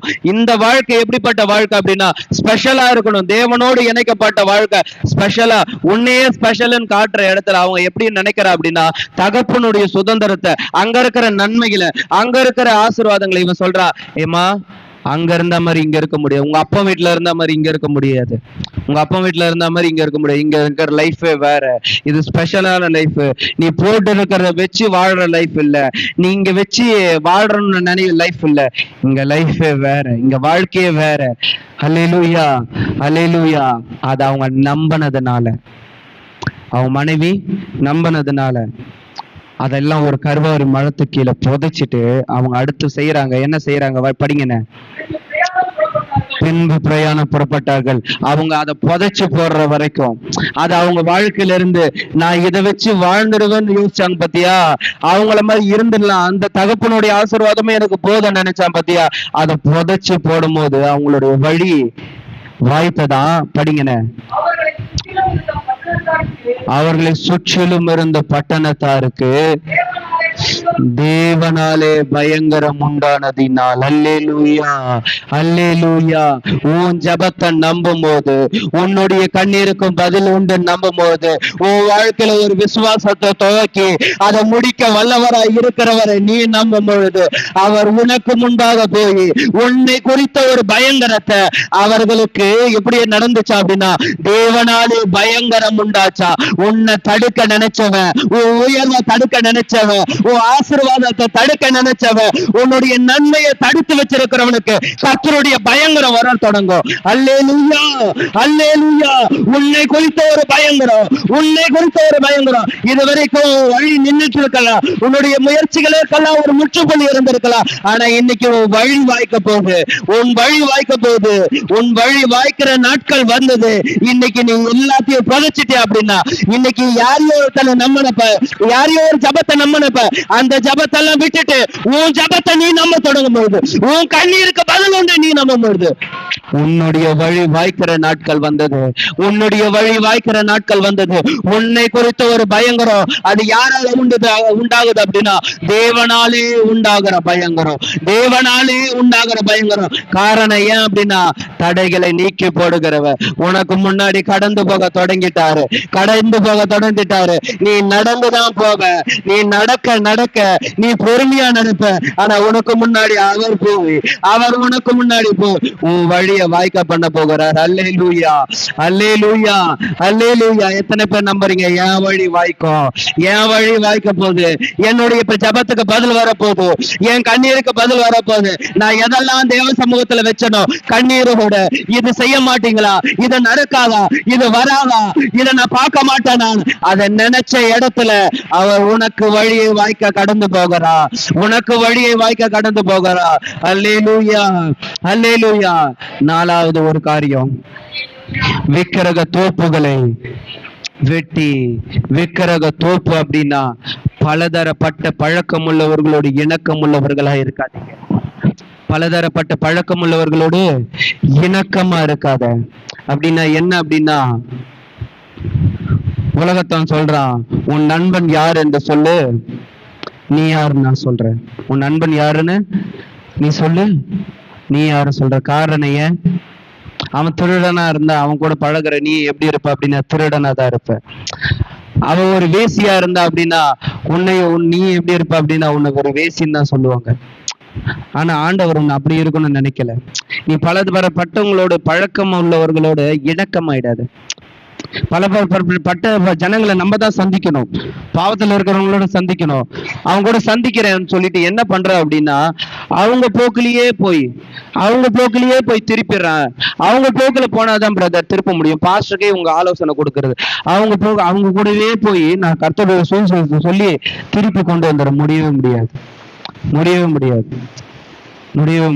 ஒருத்தன் சொன்னா, அந்த பொண்ணு போக்குலயே போய் ஆத்மாவை ஆதாயம் பண்ணிடுறேன்னு. எப்படி போனா, இவன் ஒரு 2 மாசம் போனா, 3வது மாசம் இவன் ஒரு இடத்துல இருந்து வெளியே வரான். எங்க இருந்தனா, சின்னமலையில இருந்து ஒரு இந்து கோயில இருந்து வெளியே வரான். சின்னமலை இந்து கோயில இருந்து வெளியே வரான். என்னடா மாத்திரன்னு சொன்னீங்க? அவங்க போக்குலயே போய் மாத்த முடியாது. நீ பலதரப்பட்டவங்களோட பழக்கம் உள்ளவர்களோட இணக்கமாகாத. அவங்களுடைய பழக்கத்தை உனக்கு வழக்கமா கொண்டு வராத. அல்லேலூயா, அல்லேலூயா. யாருடைய பழக்கமும் நமக்கு வேண்டாம். அவர் உன்னை எப்படி வைக்கணும்னு விருப்பப்படுறாரு அப்படின்னா, என்னாகமம் 23வது அதிகாரம் 9வது வசனத்தை வாசிங்க. என்னாகமம் 23:9.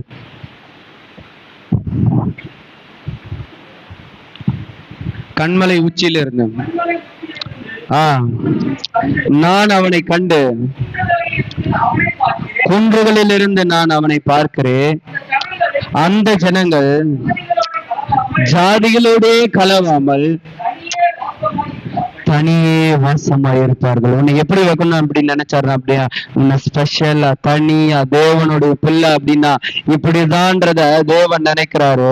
ஆனா நீ எப்படி ஆயிடுறன்னா கொஞ்சம் இணக்கமா போயிடுற.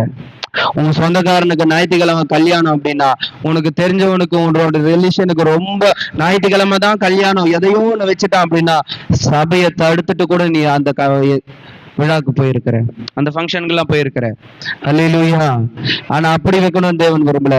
ஒரு ஞாயிற்றுக்கிழமை அப்படின்னா நீ தனியா இருக்கணும். தேவனோட புள்ள அப்படின்னா ஆமா ஞாயிற்றுக்கிழமை வச்சா வரமாட்டாங்கன்னு சொல்ற அளவுக்கு மாத்தணும். உனக்காகவே அவங்க டேட்டை மாத்தி வைக்கணும். அதுதான் அப்படிதான் தேவன் விரும்புறாரு. ஆனா நீ என்ன ஆயிடுற அப்படின்னா அவங்களோட சேர்ந்து இணக்கம் ஆயிடுறேன், அவங்களோட சேர்ந்து இணக்கமாயிடுறேன். நான் சொல்ற கர்த்தருடைய நாமத்துல நான் முழு நேர ஊழியத்திற்கு வருகிறதுக்கு முன்னாடி கிட்டத்தட்ட இப்போ முழு நேர ஊழியமா 5 வருஷம் முடிஞ்சு 6வது வருஷம் வருது. அதுக்கு முன்னாடி நான் பகுதி நேரமா ஊழியம் செய்யும் போது நான் வேலைக்கு போயிட்டு இருந்தேன். ஒரு கம்பெனில காலேஜ் முடிச்சு ஒரு 6 மாசத்துலயே நான் வேலைக்கு போயிட்டேன். வேலைக்கு போன இடத்துல ஒரு கார்மெண்ட்ஸ் ஃபீல்டு கம்பெனி. அது அந்த கம்பெனில குவாலிட்டி சூப்பர்வைசரா HR டிபார்ட்மெண்ட்ல ஒர்க் பண்றேன். எனக்குன்னு ஒரு கேபின் இருக்கும். நான் அந்த கேபின்ல எனக்குன்ற இடம்.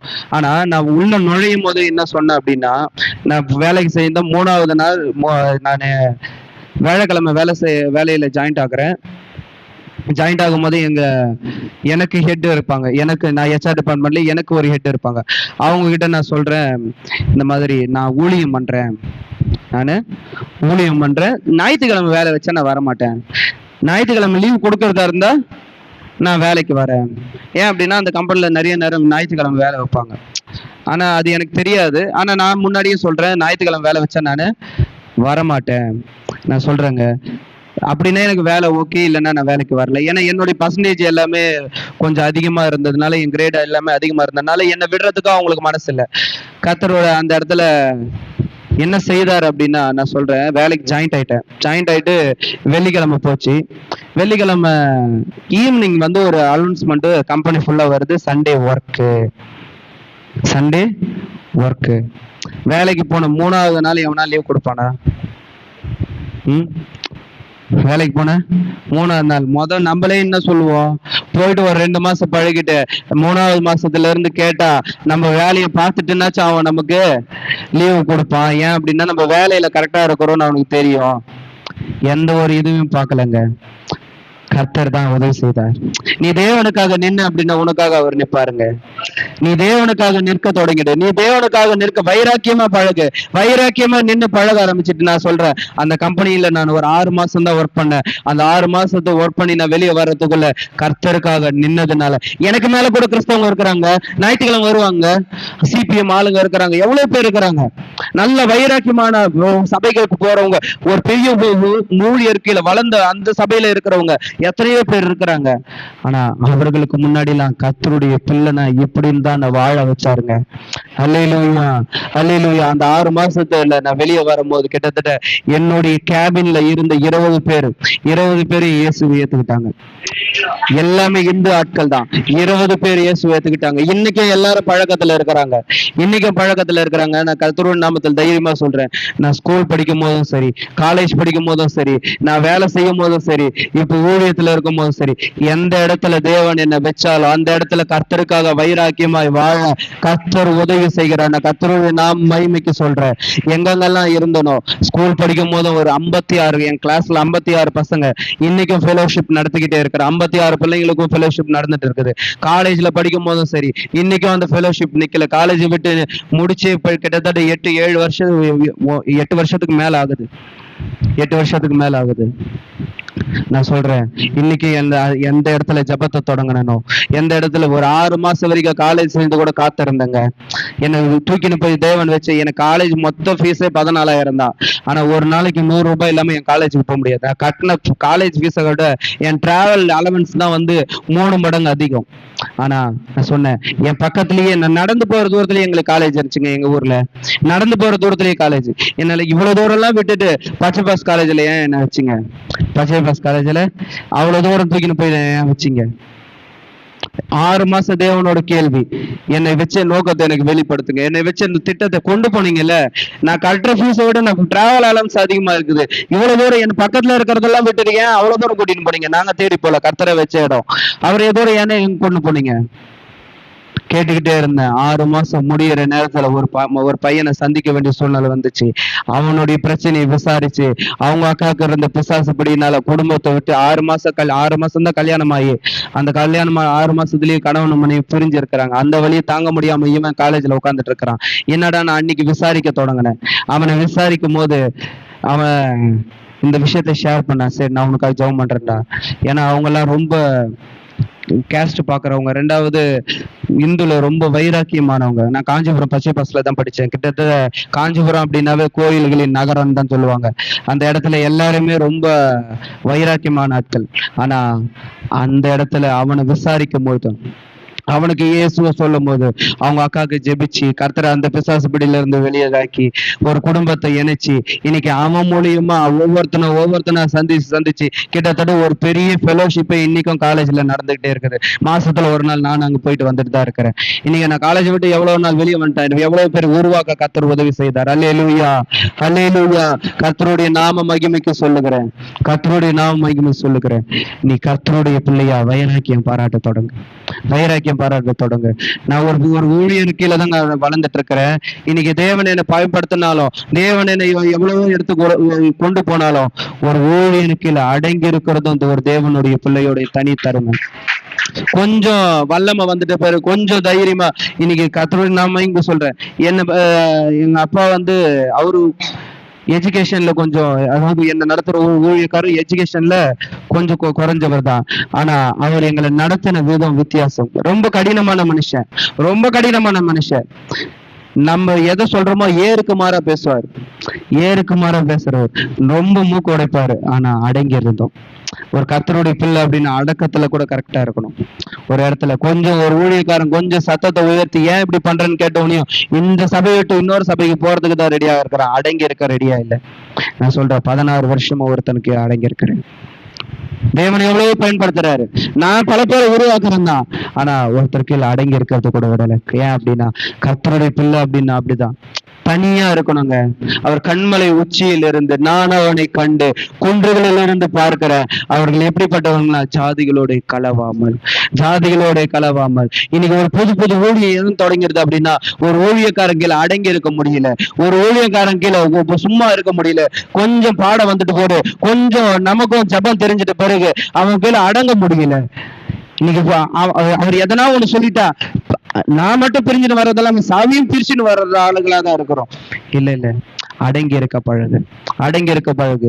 கர்த்தருடைய பிள்ளை அவரு கண்மலை உச்சியில இருந்து என்ன பாக்குறாரு அப்படின்னா, ஜாதிகளோட ஏன் கலவல அப்படின்னா, அவர் சொல்லுகிறார், தேவனுடைய பிள்ளையோட பக்தி எப்படிப்பட்டதுன்னா அது விசாரிக்கிறதுல இருந்து தொடங்குது, விசாரிக்கிறதுல தொடங்குது. நான் அன்னைக்கு என் காலேஜ்ல இருக்கிறவனை விசாரிக்கல அப்படின்னா ஏன் சொல்றேன் அப்படின்னா, யாக்கோபு 1வது அதிகாரம் அதோடைய கடைசி வசனத்தை வாசிச்சிங்க அப்படின்னா, யாக்கோபு 1 கடைசி வசனம், ஒரு தேவ பக்தி எப்படிப்பட்டது அப்படின்னா, நான் பக்தி உள்ளவன் எதுல காட்டுவேன் அப்படின்னா விசாரிக்கிறதுல இருந்து தொடங்குது. திக்கற்ற பிள்ளைகளும்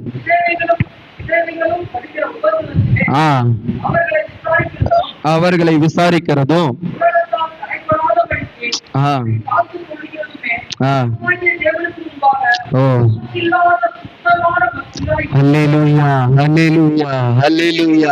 எத்தனை பேர் விசாரிக்கிறீங்க, எத்தனை பேர் விசாரிக்கிறீங்க? சபை முடிஞ்சோடனே உனக்கு தோத்துற எனக்கு ஆத்திரம்னு போறீங்களா?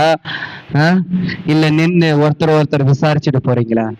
விசாரிச்சு பாருங்க. கர்த்தருக்கு என்று அநேகரை ஆதாயப்படுத்த தொடங்குங்க. விசாரிச்சு பாருங்க. இன்னைக்கு சபை இப்படி இருக்காதுங்க. நீங்க விசாரிக்க தொடங்கிட்ட அப்படின்னா, நீ கொஞ்சம் இன்னைக்கு என்ன சபையில வளர்ச்சி ஏன் வர மாட்டேங்குது அப்படின்னா, நீ எதையோ ஒண்ணு அடையாளம் காட்ட தொடங்குற போத. ரெண்டாவது, உனக்குள்ளவே மேட்டிமை வந்துருது. உனக்குள்ள மேட்டிமை வந்துடுறதுனால இன்னொருத்தன் வளர விட மாட்டேங்கிற. யாருன்னா ஒருத்தவங்க முயற்சி எடுத்து முன்னாடி வந்தா, உனக்கு என்ன தெரியும், என்ன விட உனக்கு தெரிஞ்சிருமா, நான் எத்தனை வருஷம் சபையில இருக்கிறேன் தெரியுமா? மேட்டிமை, வளர்ச்சி வர விட மாட்டேங்குது. மூணாவது, எதைய மத்த ஊழியக்காரங்க மத்தவங்களுடைய ஜபத்தை நம்பி மத்தவங்களுடைய ஜபத்துல சார்ந்து உன்னை ஸ்பெஷல்ன்றத நீ மறந்து போயிட்ட. இன்னைக்கு அதனால கர்த்தருக்காக வாழ முடியல உன்னால. நீ பலதரப்பட்டவங்களோட இணக்கமானதுனாலதான் நீ தேவ பிள்ளை, வைராக்கியமானவன், கர்த்தருடைய பிள்ளை, பக்தி உள்ளவன், விசாரிக்கிறவன்ற அந்த தகுதி, அந்த மகிமை, அந்த மேலான ஸ்தானத்தை இழந்து போயிடுறீங்க. இன்னைக்கு ஆண்டவர் சொல்லுகிறார், நீ உண்மையா இருந்த அப்படின்னா, அவன் சொல்லுகிறான், அந்நிய தேவர்களின் பலிபிடங்களையும் அதனுடைய தோப்புகளையும் மேடைகளையும் விக்கிரக தோப்புகளையும் அகற்றதுனால கர்த்தர் எனக்கு எப்படிப்பட்டவரா இருந்தார் அப்படின்னா, ஒரு 2 வசனத்தை வாசிச்சுட்டு 14வது அதிகாரம் வாங்க. 2 நாளாகமம் 14வது அதிகாரம் ஜெபிச்சிடலாம். 7வது வசனத்தை வாசிங்கண்ணே. அவன் யூதாவை நோக்கி, தேசம் நமக்கு முன்பாக அமர்ந்திருக்கையில் நாம் இந்த பட்டணங்களை கட்டி அவைகளுக்கு அலங்கங்கள், கோபுரங்கள், வாசல்கள் உண்டு பண்ணி தாழ்பாள்கள் போட்டு பலப்படுத்துவோமாக. தேடினோம். தேடின போது சுற்றிலும் நமக்கு இளைப்பாறுதலை கட்டளையிட்டார். அப்படியே கட்டினார்கள். அவர்கள் காரியம் வாய்த்தது. 11வது வசனம்.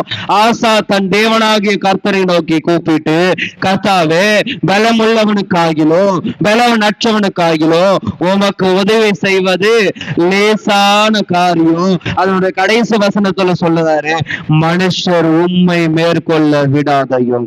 அல்லேலூயா, அல்லேலூயா. நீ அவருடைய சத்தத்திற்கு செவி கொடுத்து அவர்களுடைய வழியில நடக்க முயற்சி எடுத்த அப்படின்னா, இந்த 4 காரியத்தை உன் வாழ்க்கையில எடுக்கும் போது கர்த்தர் உனக்கு கிரியை செய்ய உன் வாழ்க்கையில எழும்புவார். அல்லேலூயா, அல்லேலூயா. எத்தனை பேர் நான் இப்படி வாழணும்னு விரும்புறேன்னு சொல்றீங்க? எல்லாரும் கொஞ்சம் அப்படியே எழுந்து நின்று கண்களை மூடி சொல்லலாம், என்னை இந்த மாதிரி நான் வாழணும் ஆண்டவரே, நான் எதையோ அடையாளம் காட்டுறதை விடணும் ஆண்டவரே, எனக்குள்ள இருக்கிற மேட்டுமையான எண்ணங்கள் மாறணும் ஆண்டவரே, நான் யாரையோ ஸ்பெஷல் எவ்வளையோ யாரையோ ஒருத்தர் நான் ஸ்பெஷலா பார்த்துட்டேன்பா, ஆனா நீங்க என்ன ஸ்பெஷலா வைக்கணும்ன்றத நான் மறந்துட்டேன் ஆண்டவரே. நான் கர்த்தருடைய பிள்ளை, நான் தேவனுக்காக வைராக்கியம் பாராட்டுகிறேன்றத மறந்துட்டு பலதரப்பட்டவங்களோட இணக்கமாயிடுற ஆண்டவரே. அந்த வாழ்க்கை எனக்கு வேண்டாம்ப்பா. எல்லாரும் உண்மையா கண்ண மூடி கேட்போமா, அப்பா என்ன நீங்க நடத்துங்க ஆண்டவரே, என்ன இன்னைக்கு நடத்துங்க ஆண்டவரே. தடைகளை உடைத்து போடுகிறவர் நீங்க, எனக்கு இன்னைக்கு முன்னாடி கடந்துதான் போகணும் ஆண்டவரே.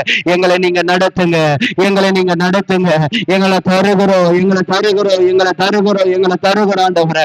ஐயா, எங்களை உமக்கு தருகிறோம்ப்பா.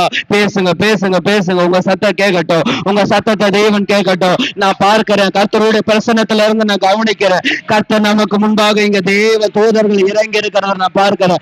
நான் கண்கள் திறக்கப்பட்டவனா சொல்லுகிறேன். நீ என்ன பேசுறன்னு அவர் கவனிச்சுட்டு இருக்கிறாரு. நீ பேசுறதுதான் இன்னைக்கு உனக்கு ஆசீர்வாதம். நீ உன் சத்தத்தை அவருக்கு கேட்க தொடங்கிடுச்சு அப்படின்னா அவர் உனக்காக இறங்க தொடங்கிடுவார். அல்லேலூயா, அல்லேலூயா, அல்லேலூயா, அல்லேலூயா. பேசுங்க.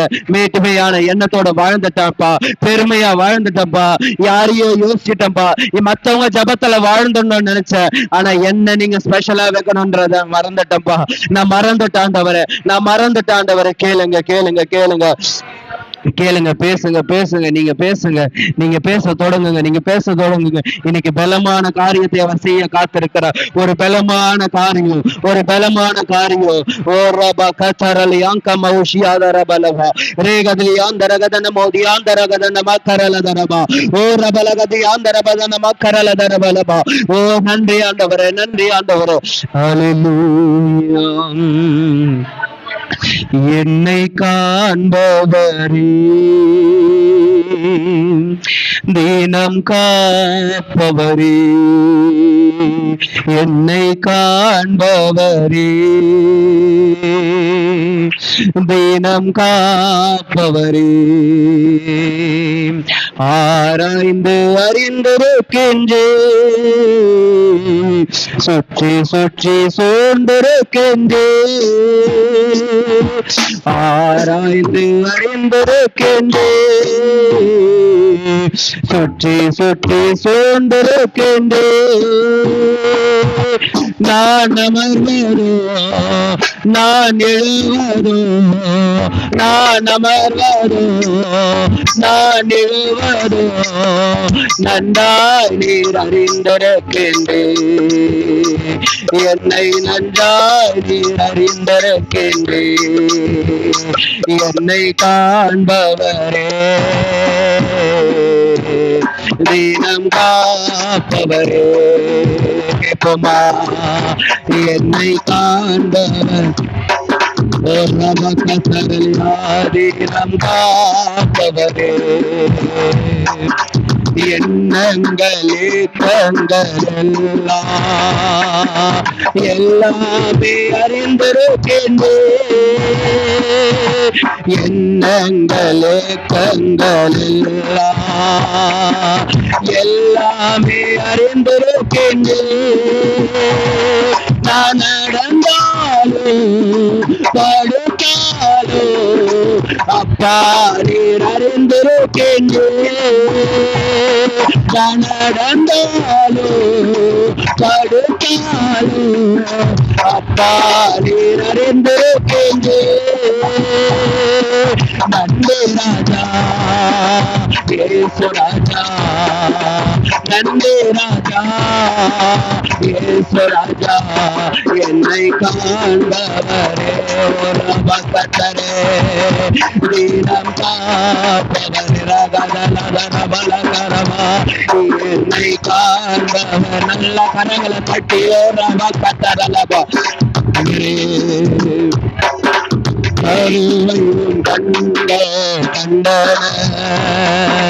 மறைவாய் வளர்வர் கவனித்தீவு என் கருவையும் கண்டன மறைவாய் வளர்வர் கவனித்தீவு அதிசயமா பிரமிக்கத்தக்க பக்குவமாய் உருவாக்கினே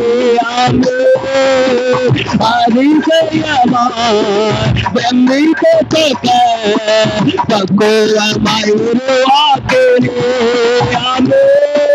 நன்றி ராஜா இயேசு ராஜா நன்றி ராஜா இயேசு ராஜா என்னை காண்பவரே தினம் பார்ப்பவரே என்னை காண்ப கர்த்தருடைய நடத்துதல் பலமாயிருக்கும் நல்ல மனோ மகிமையோ தகப்பனே உமக்கு தானே வல்லமையோ மகிமையோ தகப்பனே உமக்கு தானே என் தேவனே தகப்பனே என் தந்தையே புறாவான என் தேவனே தகப்பனே என் தந்தையே காட்சிமையே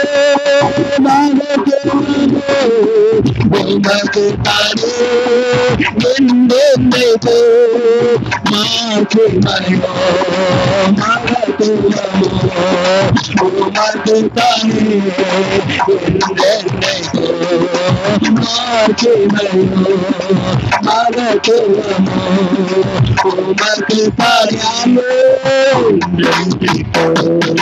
வல்லமையோ ரபகதரே மகிமையோ அந்தரா தகப்பனே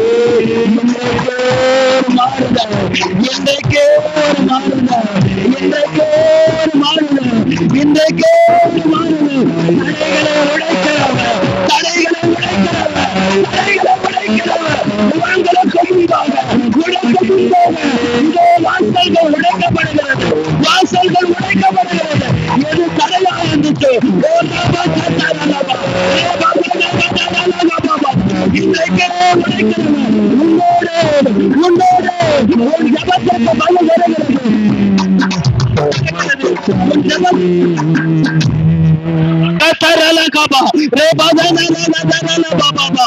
ஜபத்துக்கு தேவன் பதில் தருகிற நாட்கள் வந்தது இன்றைக்கே வந்தது எதெல்லாம் எதிர்பார்த்தையோ எதெல்லாம் வாய்க்காம போச்சோ எதெல்லாம் நெல்லை சாரமா போச்சோ எதெல்லாம் ஒன்றுமே இல்லாம போச்சோ இன்றைக்கு ஒரு புதிய காரியத்தை செய்கிறது ஒரு புதிய காரியத்தை செய்கிறது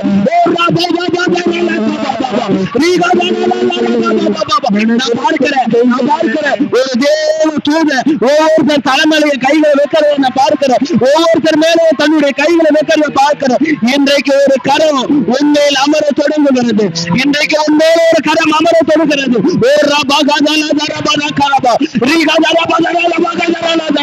எல்லாரும் நல்ல கரங்களை தட்டி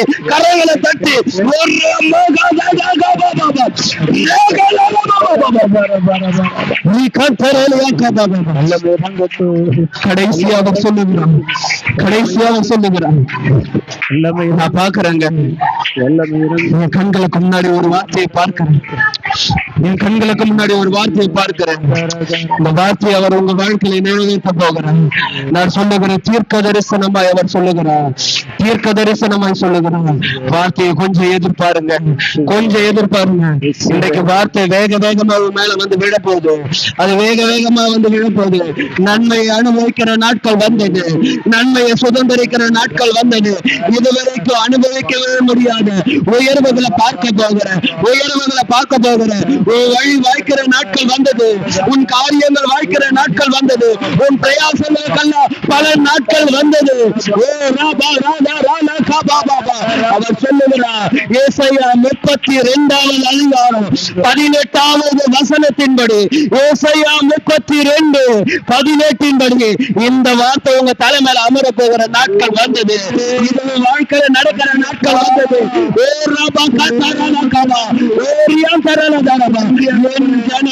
சமாதானமுள்ள தாபரங்களிலோ நிலையான வாசஸ்தலங்களிலோ அமைதியாய் தங்குகிற இடங்களிலோ இருக்கிற நாட்கள் வந்தது. குடும்பத்தின் மேல ஒரு தாபரம் பொறுக்கப்படுகிறது. அது சமாதானமுள்ள தாபரம். குடும்ப வாழ்க்கையில சமாதானத்தை பார்க்கல. எனக்கு ஒரு சமாதானமுள்ள தாபரம் வருகிறது. ஒரு நிலையான வாசஸ்தலம். அலைஞ்சு திரிகிற உனக்கு ஒரு நிலையான வாசஸ்தலம். அமைதியாய் தங்குகிற இடங்களிலோ நீங்கள் குடியிருப்பீர்கள். நான் பார்க்கிற பலருடைய கண்ணீருக்கு தேவன் பதில் தந்தார்.